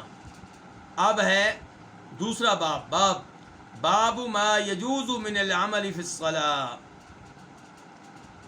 جو عمل نماز میں جائز ہے اس کے بارے میں یہ باب ہے، جو حرکت نماز میں کرنا جائز ہے، کیا کچھ نماز میں کرنا جائز ہے، کون کون سے عمل ہیں جو نماز میں مباح ہیں، ان کے بارے میں یہ باب ہے۔ حدیث نمبر 465 قاف، اس حدیث کے بیان کرنے میں اتفاق ہے کس کا؟ امام بخاری کا اور امام مسلم کا۔ قاف سے مراد ہے اتفاق، اور اس اتفاق سے مراد کن کا اتفاق ہے؟ امام بخاری کا اور امام مسلم کا۔ عن ابی قتادۃ الانصاری ان رسول اللہ صلی اللہ علیہ وسلم کان یصلی وهو حامل امامۃ بنت زینب بنت رسول اللہ صلی اللہ علیہ وسلم۔ ابو قتادہ انصاری، جن کا نام کیا؟ حارث بن ربیعی، ابو قتادہ انصاری رضی اللہ عنہ سے روایت ہے کہ بے شک رسول اللہ صلی اللہ علیہ وسلم کان یصلی، نماز پڑھا کرتے تھے، وہوا، اس حال میں کہ حامل، آپ اٹھائے ہوتے تھے، کس کو؟ اپنی نواسی امامہ کو۔ امامہ کون؟ بنت زینب، جو کہ زینب کی بیٹی ہے۔ کون سی زینب بھائی؟ بنت رسول اللہ، وہ زینب جو اللہ کے رسول کی صاحبزادی ہیں۔ تو بنت رسول اللہ یہ صفت ہے کس کی؟ زینب کی، کہ اللہ کے رسول علیہ السلام کی بیٹی زینب کی جو بیٹی امامہ ہے، اس امامہ کو اٹھا کر آپ نماز پڑھتے تھے۔ اور یہاں پہ یہ تنبیہ کر دینا ضروری سمجھتا ہوں کہ مسلم شریف کی ایک روایت میں لفظ ہے یؤم الناس، کہ آپ نے امامہ کو اٹھایا ہوتا تھا جبکہ آپ لوگوں کی امامت کر رہے ہوتے تھے بطور امام، اور ایک جگہ پہ لفظ آیا مسلم شریف میں یصلی للناس، جبکہ آپ لوگوں کو نماز پڑھا رہے ہوتے تھے بطور امام، اپنی نواسی امامہ کو اٹھایا ہوا ہے۔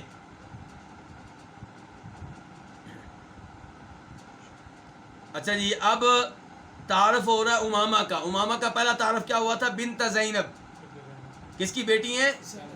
دوسرا تعارف ولی ابی العاص بن ربیع بن عبد الشمس، اور یہ ابو العاص بن ربیع بن عبد الشمس کی بھی بیٹی ہیں، یعنی کہ ماں کون ہے؟ زینب رضی اللہ تعالی عنہا، اور باپ کون ہے؟ ابو العاص بن ربیع بن عبد الشمس۔ یہاں پہ ایک اور چیز کی وضاحت کر دوں، بعد میں ہمارے بھائی پریشان ہوتے ہیں، اب توجہ کیجئے۔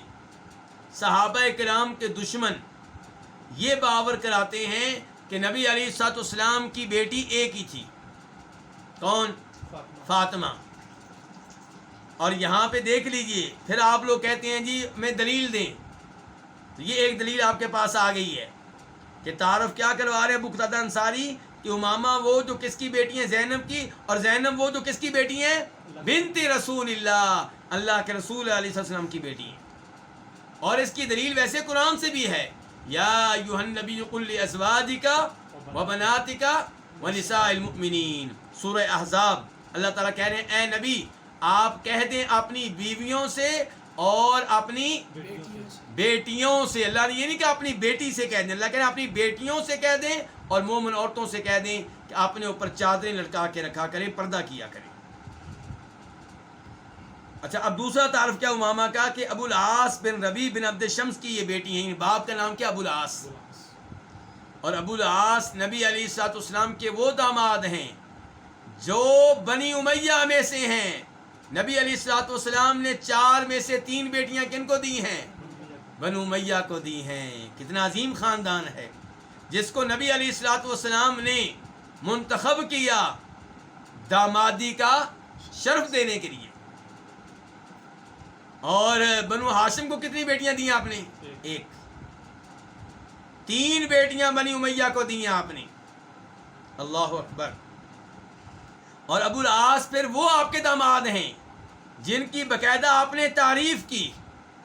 جب امیر المؤمنین چوتھے خلیفہ راشد ہمارے محبوب جناب علی رضی اللہ عنہ شادی کرنے لگے، دوسری شادی، تو جناب فاطمہ بہت پریشان ہوئی۔ نبی علیہ الصلوۃ والسلام نے اس موقع پہ باقاعدہ تقریر کی، باقاعدہ خطبہ دیا اور کہا کہ مجھے پتہ چلا ہے کہ علی شادی کرنا چاہتے ہیں، اور وہ بھی کس سے؟ ابو جہل کی بیٹی سے۔ کہا اللہ کی قسم، نبی کی بیٹی اور ابو جہل کی بیٹی یہ دونوں ایک گھر میں جمع نہیں ہو سکتی۔ اگر علی شادی کرنا چاہتا ہے تو میری بیٹی کو فرق کر دے۔ یہ آپ کے الفاظ کا مفہوم ہے۔ اس کے بعد آپ کہتے ہیں ابو العاص کا تذکرہ کرتے ہوئے کہ ابو العاص نے مجھ سے جو وعدے کیے تھے پورے کیے۔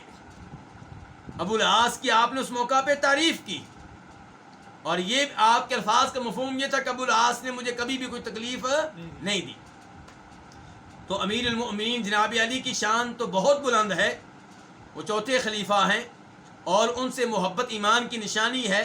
ان کے بارے میں دل میں بغض ہونا منافقت کی علامت ہے، لیکن ابو العاص بھی عظیم صحابی ہیں اور یہ بھی آپ کے داماد ہیں، ان کا بھی ایک مقام و مرتبہ ہے۔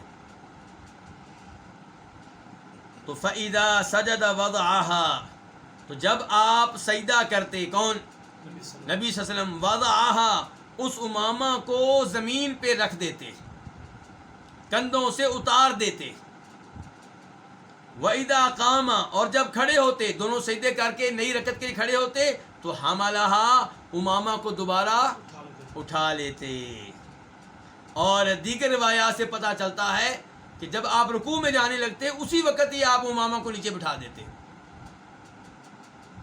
ان کے رکوع کے دوران بھی امامہ نیچے ہوتی، سجدوں کے درمیان بھی نیچے ہوتی، اور جب آپ کھڑے ہوتے نئی رکعت کے لیے اٹھا لیتے۔ اب 4 رکعتوں پہ مشتمل نماز میں کتنی بار آپ نے امامہ کو اٹھایا ہوگا، کتنی بار زمین پہ رکھا ہوگا؟ 8 دفعہ حرکتیں ہو گئی، 8۔ اور ہمارے بھائی کیا کہتے ہیں کہ کتنی رکعتیں ہو جائیں؟ 3 رکعتیں ہو جائیں تو نماز کیا ہو جاتی ہے؟ باطل ہو جاتی ہے۔ اور یہ حدیث بتا رہی ہے کہ نبی علیہ الصلوۃ والسلام جب زندہ تھے تب بھی رحمت للعالمین تھے، فوت ہونے کے بعد بھی رحمت للعالمین ہے۔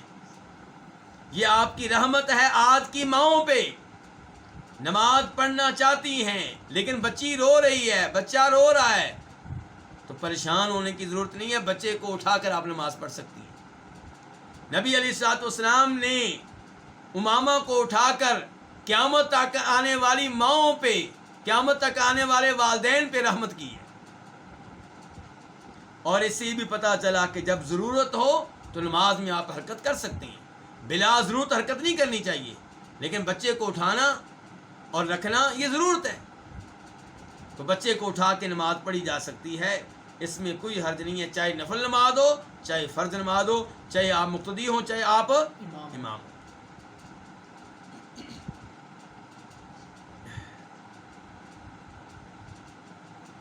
یہاں پہ کئی لوگ کہتے ہیں کہ جی یہ چیز خاص تھی نبی صلی اللہ علیہ وسلم کے ساتھ،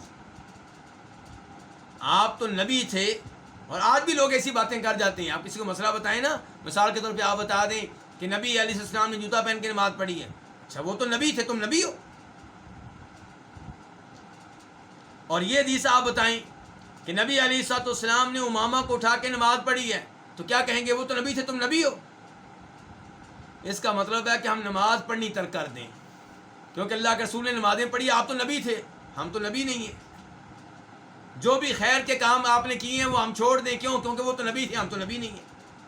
اور اللہ کہہ رہے ہیں لَقَدْ كَانَ لَكُمْ فِي رَسُولِ اللَّهِ أُسْوَةٌ حَسَنَةٌ، کہ نبی علیہ الصلوۃ والسلام تمہارے لیے نمونہ ہیں. کیا مطلب؟ جو کام آپ نے کیا وہ تم کرو، جو آپ نے نہیں کیا اس سے تم بھی دور رہو. تو اللہ کہے کہ آپ کی ایک ایک حرکت میں آپ کی پیروی کرو، آپ کو آئیڈیل بناؤ. آپ کو نبی اس لیے مقرر کیا گیا ہے تاکہ ہم آپ کو دیکھ دیکھ کے اپنے اعمال سر انجام دیں. اور اگر یہ کہنا تھا کہ نہیں جی وہ تو نبی ہیں، ہم نے وہ نہیں کرنا، تو پھر ہم کس کی پیروی کریں؟ کیا ہم نعوذ باللہ کسی اور کو اپنا امام مانیں؟ کیا ہم نعوذ باللہ کسی اور کے نقش قدم پہ چلے؟ نبی علیہ الصلوۃ والسلام کی ایک ایک حدیث پہ عمل کیا جائے گا. آپ کی ایک ایک ادا ہمارے لیے نمونہ ہے. لیکن چند ایک ایسی باتیں جن کے بارے میں قرآن نے یا خود آپ نے بتا دیا کہ یہ میرے ساتھ خاص ہیں، وہاں پہ ہم آپ کی پیروی نہیں کریں گے. مثال کے طور پہ قرآن نے بتا دیا کہ 4 شادیاں کس کے لیے؟ عام لوگوں کے لیے ہیں، لیکن 5ویں شادی عام آدمی کے لیے نہیں ہے. یہ نبی علیہ الصلوۃ والسلام کے لیے تھا. ٹھیک ہے، یہ آپ کے لیے خاص ہے. ایسی ہی آپ کی خصوصیت تھی کہ آپ بیٹھ کر نماز پڑھتے پھر بھی آپ کو پورا ثواب ملتا. آج اگر ہم نفل نماز بیٹھ کر پڑھیں گے، نماز ہو جائے گی چاہے کوئی عذر نہ ہو، نفل نماز، لیکن ثواب کتنا ملے گا؟ آدھا ملے گا. تو نبی علیہ السلام کی کئی خصوصیات ہیں، وہ بتا دی گئی ہیں، اور جہاں پہ نہیں بتایا گیا وہاں پہ کہہ دینا جی آپ کے ساتھ خاص ہے، یہ غلط ہے. اس لیے یہ امام نووی رحمہ اللہ جب اس حدیث کی وضاحت کرتے ہیں تو وہ کہتے ہیں، جو کہتے ہیں کہ یہ چیز خاص ہے نبی علیہ الصلوۃ والسلام کے ساتھ، ان کے پاس کوئی دلیل نہیں ہے، ان کا یہ دعویٰ فضول ہے. اور کئی لوگ کہتے ہیں نہیں جی آپ کی مجبوری تھی. کیا کہ امامہ کو کوئی اٹھانے والا نہیں تھا، رو رہی تھی. تو امام نووی نے کہا اس کی بھی کوئی دلیل نہیں ہے، یہ سب باطل الفضول باتیں ہیں. صحیح بات یہ ہے کہ نبی علیہ السلام نے اس پہ عمل کیا، اور آپ کا یہ عمل پوری امت کے لیے کیا بن گیا؟ قابل حجت بن گیا.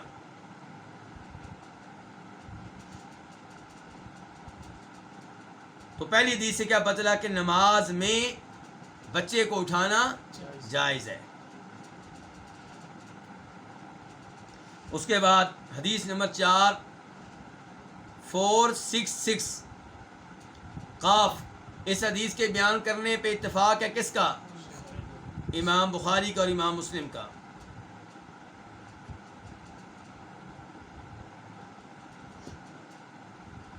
عن معیقیب، روایت ہے کس سے؟ معیقیب بن ابو فاطمہ الدوسی سے. ان النبی صلی اللہ علیہ وسلم قال، بے شک نبی صلی اللہ علیہ وسلم نے فرمایا، پھر رجولی، اس آدمی کے بارے میں، یسوی الترابا، جو مٹی کو ہموار کر رہا تھا، مٹی کو برابر کر رہا تھا، یعنی کہ سجدہ کرنا چاہ رہا تھا تو سجدہ میں جانے سے پہلے مٹی کو کیا کر رہا تھا؟ نماز کے دوران ٹھیک کر رہا تھا. تو آپ نے فرمایا اس آدمی کے بارے میں، یسوی الترابا، جو مٹی کو ہموار کر رہا تھا، مٹی کو برابر کر رہا تھا، مٹی کو ٹھیک کر رہا تھا.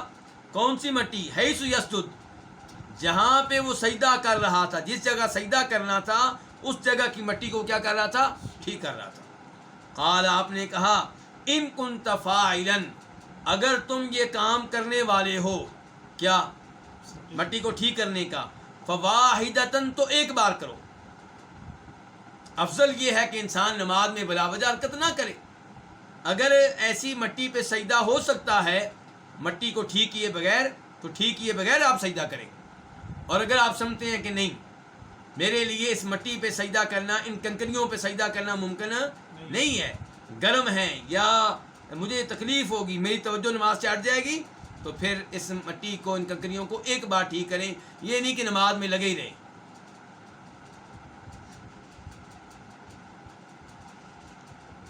تو اس حدیث سے پتہ چلا کہ نماز میں کسی وجہ سے جو حرکت کرنی ہے وہ اتنی کریں جتنی ضرورت ہے، اس سے زیادہ نہیں.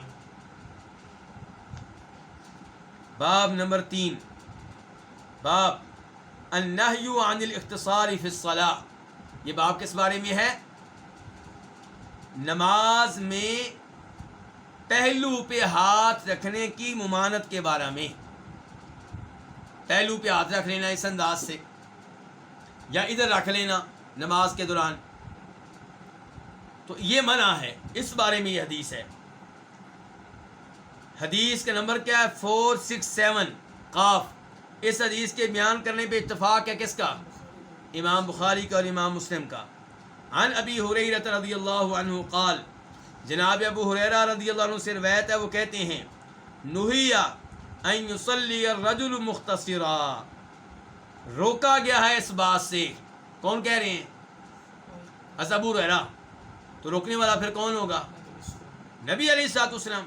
تو نہیا روکا گیا، یعنی کہ اللہ کے رسول نے روکا ہے، روکا گیا اس بات سے کہ ان یصلی الرجل، کہ آدمی نماز پڑھے مختصراً، اس حال میں کہ پہلو پہ ہاتھ رکھے ہوئے ہو۔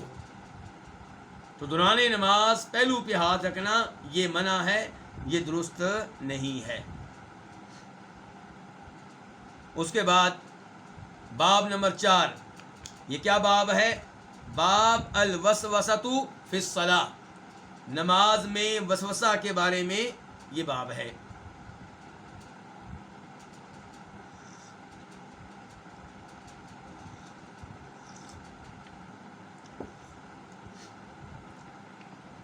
حدیث کا نمبر کیا ہے؟ 468 میم۔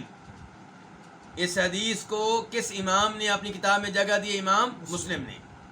عن عثمان ابن ابی العاص، روایت ہے جناب عثمان بن ابو العاص الثقفی رضی اللہ تعالی عنہ سے کہ اتن نبی صلی اللہ علیہ وسلم، کہ وہ نبی علیہ الصلوۃ والسلام کے پاس آئے، فقال، تو کہا، یا رسول اللہ، اے اللہ کے رسول، ان الشیطان قد حال بینی و بین صلاتی و قراءتی، یقیناً شیطان میرے درمیان اور میری نماز اور میری تلاوت کے مابین حائل ہو چکا ہے۔ نماز میں میری توجہ نماز میں نہیں رہنے دیتا، کب رکوع کیا، رکوع میں کیا پڑھا، سجدے میں کیا پڑھا، کتنی رکعتیں ہو گئیں پتہ ہی نہیں چلتا۔ تلاوت نماز میں فاتحہ پڑھی تھی نہیں پڑھی تھی، فاتحہ کے بعد تلاوت کی تھی کہ نہیں کی تھی۔ تو ان الشیطان، بے شک شیطان، قد حال، یقیناً حائل ہو چکا ہے، رکاوٹ بن چکا ہے، بینی میرے درمیان اور میری نماز اور میری قرات کے مابین، میری تلاوت کے مابین۔ یلبسها علیہ، اس حال میں کہ وہ اس نماز کو میرے اوپر خلط ملط کر دیتا ہے، نماز کو اور نماز میں جو تلاوت ہوتی ہے اس کو میرے اوپر خلط ملط کر دیتا ہے۔ فقال رسول اللہ صلی اللہ علیہ وسلم، تو رسول اللہ صلی اللہ علیہ وسلم نے ارشاد فرمایا، ذاک شیطان یقال له خنزب یا خنزب، آپ نے فرمایا کہ یہ جو شیطان ہے جو نمازی کی نماز خراب کرتا ہے، وسوسے ڈالتا ہے، یہ جو شیطان ہے، یقال له، اسے کہا جاتا ہے خنزب۔ خنزب بھی پڑھ سکتے ہیں، خنزب بھی پڑھ سکتے ہیں، بلکہ خنزب بھی پڑھ سکتے ہیں، بلکہ خنزب بھی پڑھ سکتے ہیں۔ زیادہ مشہور کیا ہے؟ خنزب یا پھر خنزب۔ تو یہ وہ شیطان ہے جسے کیا کہا جاتا ہے؟ یعنی کہ جو نماز خراب کرتا ہے، نماز میں وسوسے ڈالتا ہے، یہ خنزب ہے۔ فَإِذَا أَحْسَسْتَهُ، تو جب تم اسے محسوس کرو، تمہیں پتہ چلے کہ شیطان آ چکا ہے، نماز خراب کر رہا ہے، وسوسے ڈال رہا ہے، جب تم اسے محسوس کرو، فَتَعَوَّذْ بِاللَّهِ مِنْهُ، تو اللہ سے پناہ مانگو، منہ، اس شیطان سے بچنے کے لیے، اس کے شر سے بچنے کے لیے، اس کے وسوسوں سے بچنے کے لیے۔ وَتْفُل، اور پھونک کے ساتھ تھوکو۔ اتفل کا مطلب ہوتا ہے کہ پھونکنا بھی اور ساتھ ہلکا ہلکا تھوکنا بھی، ہلکا ہلکا، لیکن تھوک بہت ہلکی سی ہوگی۔ تو وتفل، اور تھوک کے ساتھ پھونکو، علی یساری کا، اپنی بائیں جانب، ثلاثاً، 3 دفعہ، یعنی کہ 3 دفعہ یہ کام کرنا ہے۔ اعوذ باللہ پڑھنا، اعوذ باللہ من الشیطان الرجیم، اور 3 دفعہ کیا کرنا ہے؟ پھونکنا ہلکی تھوک کے ساتھ، یہ کام بائیں طرف یہ 3 دفعہ کرنا ہے۔ اور بائیں طرف سے مراد کیا ہے؟ اپنی بائیں طرف تک محدود رہنا ہے، ساتھ والے نمازی پہ پھونکنا اور تھوکنا نہیں ہے، ورنہ نماز میں لڑائی ہونے کا خطرہ ہے۔ شیطان آپ کے پاس آیا ہوا ہے، اس کے پاس نہیں۔ تو آپ اپنی بائیں جانب 3 بار پھونکیں، ہلکی تھوک کے ساتھ۔ تاکہ وہ دفع ہو جائے. قال جناب عثمان کہتے ہیں ففعلت ذلك تو میں نے یہ کام کیا، یعنی میں نے اس پہ عمل کیا. فاذهبه الله عني تو اللہ تعالیٰ اس چیز کو مجھ سے لے گیا، اللہ نے اس چیز کو مجھ سے دور کر دیا، شیطان کے وسوسوں کو اللہ نے مجھ سے دور کر دیا. تو یہ بھی حدیث بالکل واضح ہے، مسلم شریف کی حدیث ہے. افسوس سے کہنا پڑتا ہے اردو سپیکنگ کئی علماء کرام اس سے بھی روکتے ہیں، جبکہ یہ وہ چیز ہے جس کی رہنمائی کس نے کی ہے؟ نبی علیہ السلام نے، اور صحابی نے عمل کیا ہے اس کے اوپر، اور ان کو فائدہ بھی ہوا ہے. تو اس سے پتہ چلا کہ شیطان ہمارا دشمن ہے، اور شیطان ہماری نماز، ہماری تلاوت دونوں کو پسند نہیں کرتا، دونوں کے معاملے میں وسوسے ڈالتا ہے اور گڑبڑ کرتا ہے. اور اس شیطان کا نام کیا؟ خنزب. اور یہ غیبی چیز ہے جس کے اوپر ہمارا ایمان ہے. ہم نے شیطان کو دیکھا نہیں ہے، کس نے بتایا ہے؟ نبی علیہ السلام نے یہ غیبی بات بتائی ہے، اور ہمیں معلوم ہو گئی آپ کے ذریعے. اچھا اب مجھے پتہ چل گیا شیطان کو کیا کہتے ہیں جی، تو کیا میں عالم الغیب ہو گیا؟ نہیں، مجھے غیب کی کافی باتیں معلوم ہوئی ہیں نبی علیہ السلام کے ذریعے. جنت میں نے نہیں دیکھی، آپ نے بھی نہیں دیکھی ہوگی، جہنم نہیں دیکھی، قبر کا عذاب اپنی آنکھوں سے نہیں دیکھا، حوض کوثر نہیں دیکھا، روز قیامت جو میزان ترازو ہوگا وہ نہیں دیکھا، پل صراط نہیں دیکھا. لیکن تمام غیبی چیزوں پہ ہمارا ایمان ہے، اور یہ غیبی باتیں ہمیں معلوم ہوئی ہیں کس کے ذریعے؟ نبی صلی اللہ علیہ وسلم کے ذریعے. اب غیبی باتیں معلوم ہو گئیں تو کیا میں عالم الغیب ہو گیا؟ بالکل نہیں. آپ عالم الغیب ہو گیا؟ بالکل نہیں. نبی علیہ الصلوۃ والسلام کا غیبی علم سب سے بڑھ کر ہے، لیکن اللہ کے مقابلے میں کیا ہے؟ ایسے ہی جیسے سمندر کے سامنے پانی کا ایک قطرہ ہو. تو اس لیے عالم الغیب ایک اللہ کی ذات ہے. اور اس سے یہ بھی پتہ چلا کہ نماز کے دوران اعوذ باللہ پڑھی جائے گی، اور نماز کے دوران ہی 3 دفعہ پھونک کے ساتھ، ہلکی تھوک کے ساتھ پھونکا جائے گا. اور یہ بھی پتہ چل گیا کہ جناب عثمان نے عمل کیا تو انہیں فائدہ ہوا،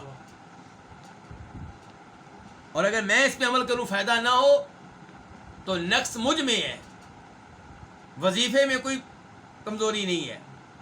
ہو سکتا ہے میرے گناہ ایسے ہوں جن کی مجھے سزا مل رہی ہو سکتا ہے میں حرام کھاتا ہوں، حرام جو ہوتا ہے، حرام کھانا یہ دعاؤں کی قبولیت میں رکاوٹ بن جاتا ہے. دیگر کئی ایسی چیزیں ہوتی ہیں جو رکاوٹ بن جاتی ہیں، ورنہ وظیفہ بالکل ٹھیک ہے. اب باب نمبر 5 کیا؟ باب السہوی، نماز میں بھولنے کے بارے میں.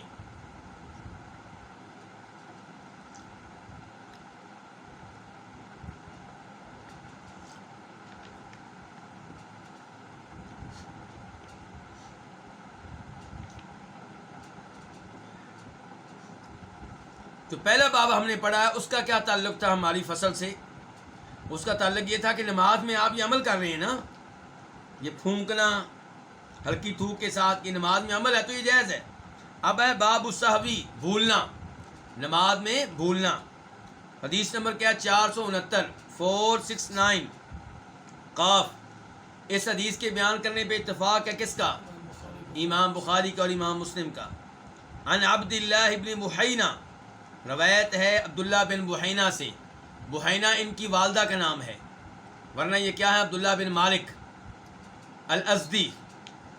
ان النبی صلی اللہ علیہ وسلم صلی بہم، بے شک نبی علیہ الصلوۃ والسلام نے انہیں نماز پڑھائی. کن کو؟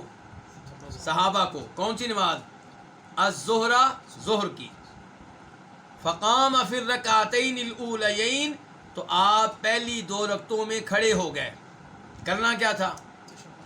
2 رکعتوں کے بعد بیٹھ کے تشہد کرنا تھا، التحیات پڑھنا تھا، لیکن آپ بیٹھنے کے بجائے کیا ہو گئے؟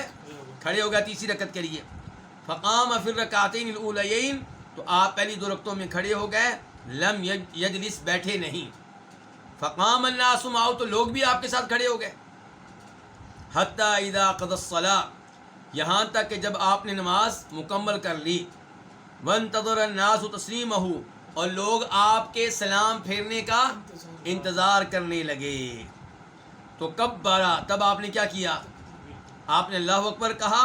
وہو جالس، جب کہ آپ بیٹھے ہوئے تھے. اللہ اکبر کہنے کے لیے کھڑے نہیں ہوئے، بیٹھے بیٹھے اتحیات میں بیٹھے بیٹھے کیا کہا؟ اللہ اکبر. فسجد سجدتین، تو آپ نے 2 سجدے کیے. کون سے سجدے؟ سہو کے سجدے. بھول کیا بھولے تھے؟ پہلا تشہد بھول گئے تھے. اور پہلا تشہد نماز میں کیا ہے؟ واجب ہے. واجب سے زیادہ اہمیت والی چیز کون سی ہوتی ہے؟ ارکان، جن کو ہمارے ہاں فرائض بھی کہہ لیتے ہیں. تو ارکان کی اہمیت زیادہ ہے. مثال کے طور پہ سورہ فاتحہ واجب ہے کہ رکن ہے؟ رکن ہے. سورہ فاتحہ رہ گئی تو سجدہ سہو سے کام نہیں چلے گا. اتنی بڑی غلطی ہے کہ سورہ فاتحہ کا متبادل سجدہ سہو نہیں ہو سکتا. کسی رکعت میں آپ نے 2 سجدوں کی بجائے 1 سجدہ کر لیا اور سجدہ سہو بعد میں کر لیا، کام چل جائے گا؟ نہیں، وہ رکعت دوبارہ پڑھنا پڑے گی. رکوع آپ بھول گئے، رکوع نہیں کیا آپ نے، تو رکوع، سجدہ، سورہ فاتحہ یہ چیزیں ارکان ہیں. لیکن پہلا تشہد جو ہے وہ کیا ہے؟ واجب ہے. تو سجدہ سہو سے کام چل سکتا ہے. تو اس لیے آپ نے کیا کیا؟ جب آپ پہلا تشہد بھول گئے تو اب آپ نے کیا کیا؟ 2 سجدے کیے قبل ان یسلم، سلام پھیرنے سے پہلے. یعنی کہ آپ اور صحابہ کرام اتحیات پڑھ چکے ہیں، درود شریف پڑھ چکے ہیں، دعائیں پڑھ چکے ہیں. سلام پھیرنے کا وقت تھا کہ آپ نے اللہ اکبر کہہ کے 2 سجدے کیے. ثم سلم، پھر آپ نے سلام پھیرا.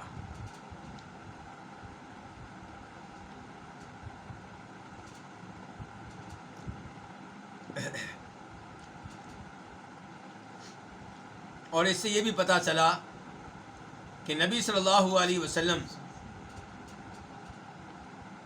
اگرچہ کامل اور مکمل انسان ہیں، آپ سے بڑھ کر کوئی نہیں ہے، آپ سب سے اعلیٰ، سب سے مقدس، سب سے محترم ہیں، لیکن کبھی کبھی آپ بھی بھول جاتے تھے. اور یہ آپ کے بشر ہونے کی نشانی ہے، یہ آپ کے انسان ہونے کی علامت ہے، اگرچہ آپ تمام انسانوں میں سب سے افضل اور سب سے اعلیٰ ہیں. لیکن یہ بھولنا کس چیز میں تھا؟ یہ عمل میں بھولنا تھا، تبلیغ میں نہیں. اللہ کا پیغام ویسے پہنچایا جیسے اوپر سے نازل ہوا تھا، نماز کا طریقہ ویسے بتایا جیسے اوپر سے نازل ہوا تھا. نماز کا طریقہ بتاتے ہوئے بھولنے والے نہیں تھے، تبلیغ میں بھولنے والے نہیں تھے. لیکن اس طریقے پہ عمل کرتے ہوئے بعد میں کسی ایک نماز میں آپ سے کوئی غلطی ہو سکتی ہے. حدیث نمبر 470 470 قاف. اس حدیث کے بیان کرنے پہ اتفاق ہے کس کا؟ امام بخاری اور امام مسلم دونوں کا.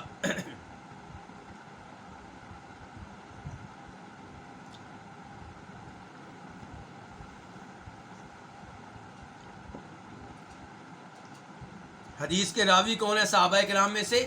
جناب ابو ہریرہ. عن ابی ہریرہ، جناب ابو ہریرہ سے روایت ہے، قال، وہ کہتے ہیں، صلی بنا رسول اللہ صلی اللہ علیہ وسلم، ہمیں رسول اللہ صلی اللہ علیہ وسلم نے نماز پڑھائی. احدی صلاتي العشی، کون سی نماز؟ عشی سے مراد ہے زوال کے بعد جو نمازیں پڑھی جاتی ہیں. ظہر اور عصر مراد ہیں. زوال کے بعد کی 2 نمازوں میں سے کوئی ایک نماز آپ نے پڑھائی، یعنی کہ یا ظہر تھی یا عصر تھی. بلکہ مسلم شریف کی ایک روایت میں صاف صاف آیا کہ وہ ظہر کی نماز تھی، دوسری روایت میں صاف صاف آیا کہ وہ عصر کی نماز تھی. تو اس میں بھول ہوئی ہے راوی سے، پتہ نہیں چل رہا کہ ظہر کی نماز تھی یا عصر کی نماز تھی. بہرحال ان 2 نمازوں میں سے کوئی ایک نماز تھی. قال ابن سیرین، امام ابن سیرین کہتے ہیں، یہ کہاں سے آ گیا جی اچانک؟ جناب ابو ہریرہ سے حدیث کس نے سنی ہے؟ ابن سیرین نے. امام محمد ابن سیرین، وہ جو خوابوں کے معاملے میں بڑے مشہور ہیں، خوابوں کی تعبیر بتاتے تھے، یہ وہ ابن سیرین ہیں.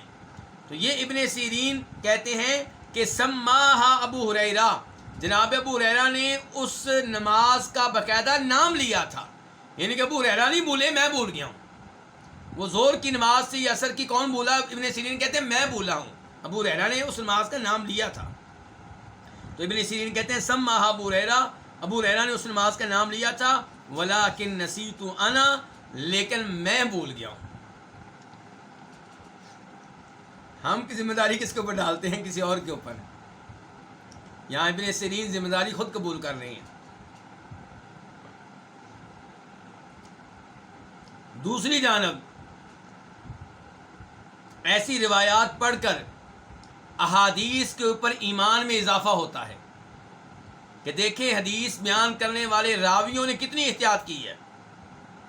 میرے جیسا کوئی ہوتا تو کام چلا لیتا، بھئی زور ہوگی اثر ہوگی، کسی ایک کا نام لے دیں بس ٹھیک ہے، بھول بھی گئے تو کیا ہوا، زور کا نام لے لیں یا اثر کا. تو یہ وہ سوچتا ہے جس میں تقویٰ پرہیزگاری نہ ہو. وہ لوگ متقی تھے، پرہیزگار تھے، اس لیے بڑی امانت سے بتا دیا کہ ان دو نمازوں میں سے کوئی ایک نماز تھی، ابو ہریرہ نے اس کا نام لیا، میں بھول گیا ہوں. قال، وہ کہتے ہیں کون؟ ابو ہریرہ. فصلی بنا رکعتین، تو آپ نے ہمیں 2 رکعتیں پڑھائیں. ظہر کی نماز کتنی رکعتیں ہوتی ہے جی؟ اور عصر کی بھی 4. تو آپ نے ہمیں 2 رکعتیں پڑھائیں. ثم سلم، پھر سلام پھیر دیا. فقام، تو آپ کھڑے ہوئے. الی خشبۃ معروضۃ فی المسجد، مسجد میں رکھی ہوئی ایک لکڑی کی جانب. مسجد میں ایک لکڑی تھی، اس کا سہارا لے کے آپ کھڑے ہو گئے. فاتکا علیہا، اس پہ آپ نے ٹیک لگا لی. کأنہ غضبان، اس انداز سے کھڑے تھے گویا کہ آپ ناراض ہیں، گویا کہ آپ غصے میں ہیں. ووضع یدہ الیمنی علی الیسری، اور آپ نے اپنا دایاں ہاتھ کس پہ رکھا؟ بائیں ہاتھ پہ رکھ لیا. وشبک بین اصابعہ، اور آپ نے اپنی انگلیوں کے درمیان تشبیک کی. کیا کی؟ تشبیک کی. اب آپ کہیں گے تشبیک کیا چیز ہے، اس کا ترجمہ کریں. تو یہاں پہ پہلے تو میں یہ آپ سے شکوہ کرنا چاہوں گا کہ جب آپ لوگ میرے جیسے کسی طالب علم سے سوال کرتے ہیں تو سوال میں اگر 100 لفظ ہیں تو اس میں سے 30 انگلش کے ہوتے ہیں. 30 کس کے ہوتے ہیں؟ انگلش کے.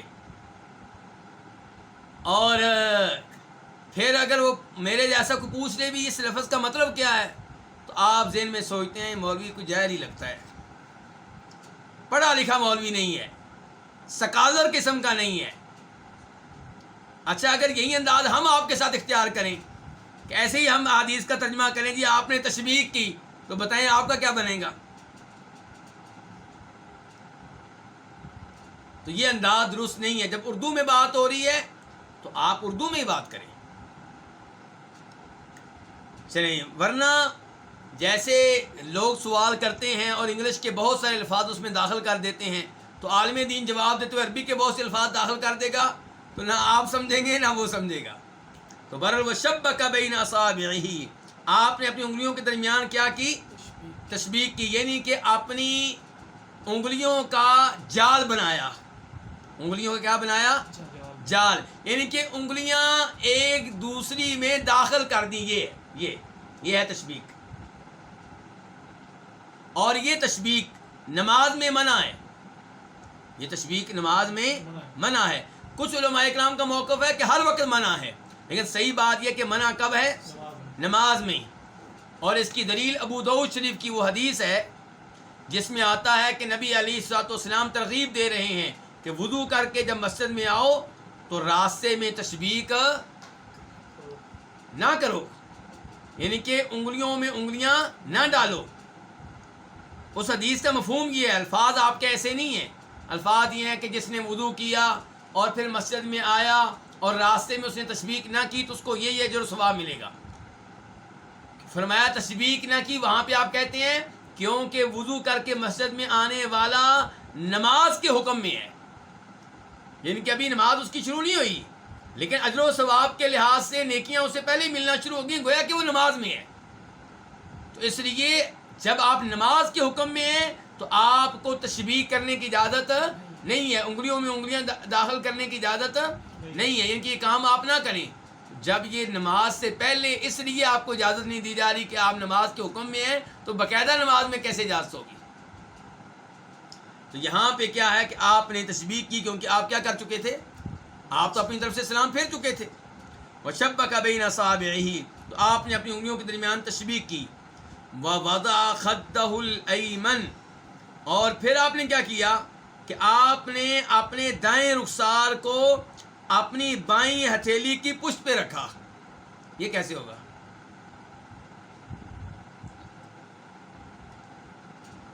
ایسے. یہ دیکھیں رخسار کون سا آپ کا؟ دایاں. اور ہتھیلی کون سی؟ بائیں.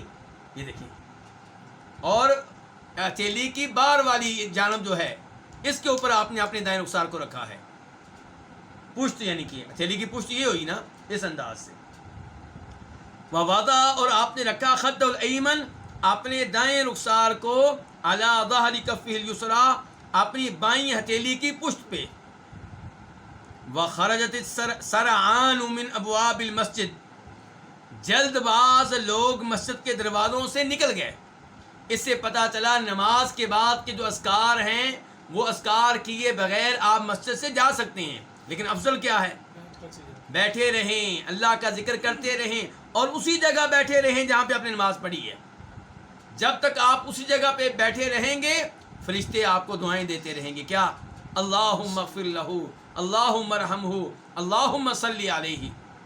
اے اللہ اس کے گناہ معاف کر دے، اے اللہ اس پہ رحمت نازل فرما. فرشتوں کی دعائیں فری میں مل رہی ہیں. اور میرے وہ بھائی جو سمجھتے ہیں کہ جگہ تنگ ہوتی ہے اس لیے وہ پچھلی صف میں آ جاتے ہیں، وہ بھی بات دھیان سے سنیں بڑی توجہ سے. آپ اپنی جگہ پہ نماز پڑھ کر اگر جگہ میں تنگی محسوس کر رہے ہیں تو آپ آگے ہو جائیں، سجدے والی جگہ پہ ہو جائیں. سجدے والی جگہ کس کی ہے؟ آپ کی نماز کی جگہ ہے. بجائے اس کے کہ آپ پیچھے جائیں، وہ تو آپ کی نماز کی جگہ نہیں ہے. تو آپ اپنی نماز کی جگہ پہ رہیں تاکہ فرشتوں کی دعائیں آپ کو مسلسل ملتی رہیں. تو برر یہ لوگ نکل گئے، جن کو جلدی تھی وہ نکل گئے. آج بھی اگر آپ نے آفس جانا ہے، بڑی مشکل سے 10 منٹ کے لیے چھٹی لے کر آئے ہیں یا کوئی اور محنت مزدوری کر رہے ہیں، آپ جلدی جانا چاہتے ہیں، گناہ نہیں ہے. آپ چلتے ہوئے بھی اذکار کر سکتے ہیں، راستے میں بھی کر سکتے ہیں. تو تیز رفتار لوگ جو تھے، جلد باز جو لوگ تھے، وہ مسجد کے دروازوں سے نکل گئے. فقالو تو انہوں نے کہا، کنہوں نے؟ جو لوگ رہ گئے تھے، جو لوگ رہ گئے تھے. فقالو تو انہوں نے کہا قصرت الصلاۃ نماز میں کمی ہو گئی ہے. ایک دوسرے سے کہہ رہے ہیں نماز میں کمی ہو گئی ہے. لگتا یہ ہے کہ صحابہ کرام عالم الغیب نہیں تھے، ورنہ آپس میں ایسے سوال کرنے کی کیا ضرورت ہے؟ ان کو پتہ چل جاتا کہ اللہ کے رسول تو بھول گئے ہیں، اور یہ بھی پتہ چلا کہ اللہ کے رسول بھی عالم الغیب نہیں تھے، اسی لیے تو بھول گئے. وفی القومی اور لوگوں میں ابو بکر و عمر بھی تھے. وفی القوم ابو بکر و عمر لوگوں میں ابو بکر اور عمر بھی تھے. فہابا ان یکلماہ تو انہوں نے ہیبت محسوس کی اس معاملے میں کہ آپ سے کلام کریں، آپ سے گفتگو کریں. ان کے ابو بکر و عمر کو بھی جرأت نہیں ہو رہی، جسارت نہیں ہو رہی کہ آپ سے پوچھیں اللہ کے رسول نماز کم ہو گئی ہے یا آپ بھول گئے. فہابا ان یکلماہ اس سے اندازہ کر سکتے ہیں کہ نبی علیہ السلام کا صحابہ کرام کے دلوں میں کتنا احترام تھا، کتنا جلال تھا، کتنی آپ کی ہیبت تھی. ابو بکر عمر جیسے لوگوں کو جرأت نہیں ہو رہی بات کرنے کی. وفی القوم رجل فی یدیہ طول اور لوگوں میں ایک آدمی تھا فی یدیہ جس کے ہاتھوں میں طول کیا تھی؟ لمبائی تھی. یعنی کہ اس کے ہاتھ باقی لوگوں کے مقابلے میں کچھ لمبے تھے، اس لیے اس کو کیا کہتے تھے؟ ذو الیدین، یعنی کہ لمبے ہاتھوں والا. یقال لہ ذو الیدین اسے کہا جاتا تھا ذو الیدین، دو ہاتھوں والا. تو کیا باقی لوگ ہاتھوں والے نہیں ہیں؟ مراد یہ ہے کہ لمبے ہاتھوں والا. قال تو اس آدمی نے کہا یا رسول اللہ، اے اللہ کے رسول، انسیت ام قصرت الصلاۃ کیا آپ بھول گئے ہیں یا نماز کم ہو گئی ہے؟ اس سے پتہ چلا کہ صحابہ کرام کا عقیدہ یہ تھا کہ نبی علیہ السلام بھول سکتے ہیں. اس لیے کہہ رہے ہیں، باقاعدہ مخاطب کر کے کہہ رہے ہیں کہ اللہ کے رسول آپ بھول گئے. تو کیا عقیدہ ہوا صحابہ کرام کا؟ بھول سکتے ہیں. کیا آپ بھول گئے ہیں ام قصرت الصلاۃ یہ نماز کم ہو گئی ہے؟ لیکن میں پھر بتا دوں، تبلیغ کے معاملے میں اللہ نے آپ کو بھولنے والا نہیں بنایا. قال تو آپ نے کہا لم انسا نہ میں بھولا ہوں، ولم تقصر اور نہ نماز میں کمی ہوئی ہے. اور یہاں پہ یہ بات نوٹ کیجئے، آپ نے یہ نہیں کہا کہ تم سمجھتے ہو کہ میں بھول سکتا ہوں تو تمہارا تو عقیدہ ہی غلط ہے، تم نے بھولنے کی نسبت میری طرف کی ہے، تمہارا تو عقیدہ ہی غلط ہے، تم تو کافر ہو گئے ہو، تم تو گستاخ ہو گئے ہو. یہ نہیں آپ نے کہا، یہ کہا کہ اس موقع پہ میں بھولا نہیں ہوں. لم انسا، میں نہیں بھولا، ولم تخسر، اور نہ ہی نماز میں کمی ہوئی ہے. فقال، تو آپ صلی اللہ علیہ وسلم نے فرمایا، اکما یقول ذو الیدین، کیا معاملہ ایسے ہی ہے جیسے ذو الیدین کہہ رہا ہے؟ فقالوا نعم، تو انہوں نے کہا ہاں، اللہ کے رسول ذو الیدین ٹھیک کہہ رہے ہیں، سچ کہہ رہے ہیں کہ آپ نے 2 رکعتیں پڑھائی ہیں. فتقدم، تو آپ آگے بڑھے. فصلی ما ترک، تو آپ نے وہ نماز پڑھائی ما ترکا جو آپ چھوڑ چکے تھے. کتنی رکعتیں چھوڑ دی تھیں آپ نے؟ 2. ثم سلم، پھر آپ نے کیا کیا؟ سلام پھیرا. ثم کبر، اب 4 رکعتیں ہو گئی ہیں، سلام پھیر لیا ہے. ثم کبر، پھر آپ نے کیا کہا؟ اللہ اکبر کہا. جو پہلی حدیث آپ نے پڑھی تھی اس میں کیا ہوا تھا؟ سلام پھیرنے سے پہلے آپ نے صاحب کے سجدے کیے تھے. اس دوسری حدیث میں سلام پھیرنے کے بعد سجدہ صاحب کر رہے ہیں. تو ثم کبر، پھر آپ نے اللہ اکبر کہا. وسجدہ، اور آپ نے سجدے کیے. مثل سجودہ، اپنے عام سجدوں کی طرح، او اطول، یا ان سے بھی لمبے سجدے. ثم رفع رأسہ، پھر آپ نے اپنا سر اٹھایا، کس سے؟ سجدوں سے. وکبر، اور آپ نے کیا کیا؟ اللہ اکبر کہا. سر اٹھا کے کیا کہا؟ اللہ اکبر. یہ ہاں، یہ ابھی آپ نے پہلا سجدہ کیا ہے، یعنی کہ دوبارہ پیچھے آئیں کہ فصلی ما ترک، آپ نے وہ نماز پڑھائی جو آپ چھوڑ چکے تھے. ثم سلم، پھر آپ نے سلام پھیرا. ثم کبر، پھر آپ نے اللہ اکبر کہا. وسجد، اور سجدہ کیا. مثل سجودہ، اپنے عام سجدے کی طرح، او اطول، یا اس سے لمبا. ثم رفع رأسہ، پھر آپ نے اپنا سر اٹھایا. وکبر، اور کیا کہا؟ اللہ اکبر کہا. وسجد، اور آپ نے سجدہ کیا. مثل سجودہ اطول، اپنے عام سجدے کی طرح یا اس سے بھی لمبا. اب کتنے سجدے ہو گئے؟ 2. ثم رفع رأسہ، پھر آپ نے اپنا سر اٹھایا، کس سے؟ دوسرے سجدے سے. وکبر، اور آپ نے کیا کہا؟ اللہ اکبر کہا. اب یہاں پہ سلام پھیرنے کا تذکرہ نہیں آیا، ایسے ہی ہے نا. تو آگے آتا ہے فربما سألوہ، تو بعض دفعہ انہوں نے اس سے سوال کیا. کنہوں نے کس سے سوال کیا؟ ابن سیرین کے شاگردوں نے ابن سیرین سے سوال کیا. سمجھ رہے ہیں؟ محمد ابن سیرین کے شاگردوں نے محمد ابن سیرین سے سوال کیا کہ ثم سلم، پھر آپ نے سلام پھیرا. فیقول، تو وہ کہتے، کون؟ ابن سیرین، نبئت، مجھے بتایا گیا ہے کہ ان عمران بن حسین قال، کہ عمران بن حسین نے کہا ثم سلم، پھر آپ نے سلام پھیرا. یعنی کہ یہ حدیث تھی ابن سیرین نے کس سے لی تھی؟ جناب ابو ہریرہ سے. لیکن یہ جو آخری لفظ ہے کہ پھر آپ نے سلام پھیرا، یہ کس سے لیا ہے؟ عمران بن حسین، دوسرے صحابی سے. تو اس کا مطلب یہ ہے کہ آخر میں سلام پھیرا جائے گا، سلام بھی ہوگا، تب جا کے سجدہ سہو آپ کے مکمل ہوں گے. تو بہرحال نبی علیہ الصلوۃ والسلام ہر چیز میں آگے ہیں، تمام انسانوں میں سب سے افضل ہیں، سب سے اعلیٰ ہیں، مقدس ہیں، محترم ہیں. اور تبلیغ کے معاملے میں آپ معصوم ہیں، کبیرہ گناہوں کے معاملے میں آپ معصوم ہیں، کفر و شرک سے آپ معصوم ہیں. لیکن نماز میں تشہد آپ پہلا بھول گئے، اور کبھی آپ نے 4 رکعتوں کی نماز میں 2 رکعتوں کے بعد سلام پھیر دیا، اور کبھی ایسا بھی ہوا کہ آپ نے 5 رکعتیں پڑھا دیں. تو یہ کبھی کبھی ہوا ہے. تو ایسی بھول جو ہے وہ آپ سے سرزد ہوئی ہے، اور یہ آپ کی شان کے خلاف نہیں ہے. دین اللہ کا جو آپ نے پہنچایا اس میں کوئی بھول نہیں ہے، قرآن جو پہنچایا اس میں کوئی بھول نہیں ہے، اور مسئلے جو آپ نے بتائے ہیں، احکام بتائے ہیں، ان میں کوئی بھول نہیں ہے. لیکن وہ نماز جو آپ بتا چکے، جس کا طریقہ واضح کر چکے، اس میں عمل کرتے ہوئے کبھی تشہد آپ بھول گئے ہیں، یا 2 رکعتوں کے بعد سلام پھیر دیا ہے یا 5 رکعتیں آپ نے پڑھا دی ہیں تو ایسا ہوا ہے، اور یہ صحیح احادیث سے ثابت ہے، اور یہ آپ کی کوئی توہین نہیں ہے، کوئی گستاخی نہیں ہے۔ اگر توہین و گستاخی ہوتی تو صحابہ کرام کی احادیث کبھی بھی بیان نہ کرتے، اور امام بخاری، امام مسلم جیسے عظیم امام ایسی احادیث کو اپنی کتب میں درج نہ کرتے۔ تو اللہ رب العزت ہمیں نبی علیہ السلام کے طریقے پہ عمل کرنے کی توفیق دے۔ اس بارے میں ایک حدیث رہ گئی ہے، اس کا تذکرہ انشاءاللہ آئندہ درس میں ہوگا۔ فی الحال ہم نے سجدہ صاحب کے تعلق سے 2 طریقے پڑھ لیے ہیں، اور چونکہ ٹائم آپ کا ہو چکا ہے اس لیے میں یہیں پہ گفتگو روکتا ہوں۔ جو باتیں رہ گئی ہیں انشاءاللہ ان کا تذکرہ آئندہ درس میں ہوگا۔ وآخر دعوانا الحمدللہ رب العالمین۔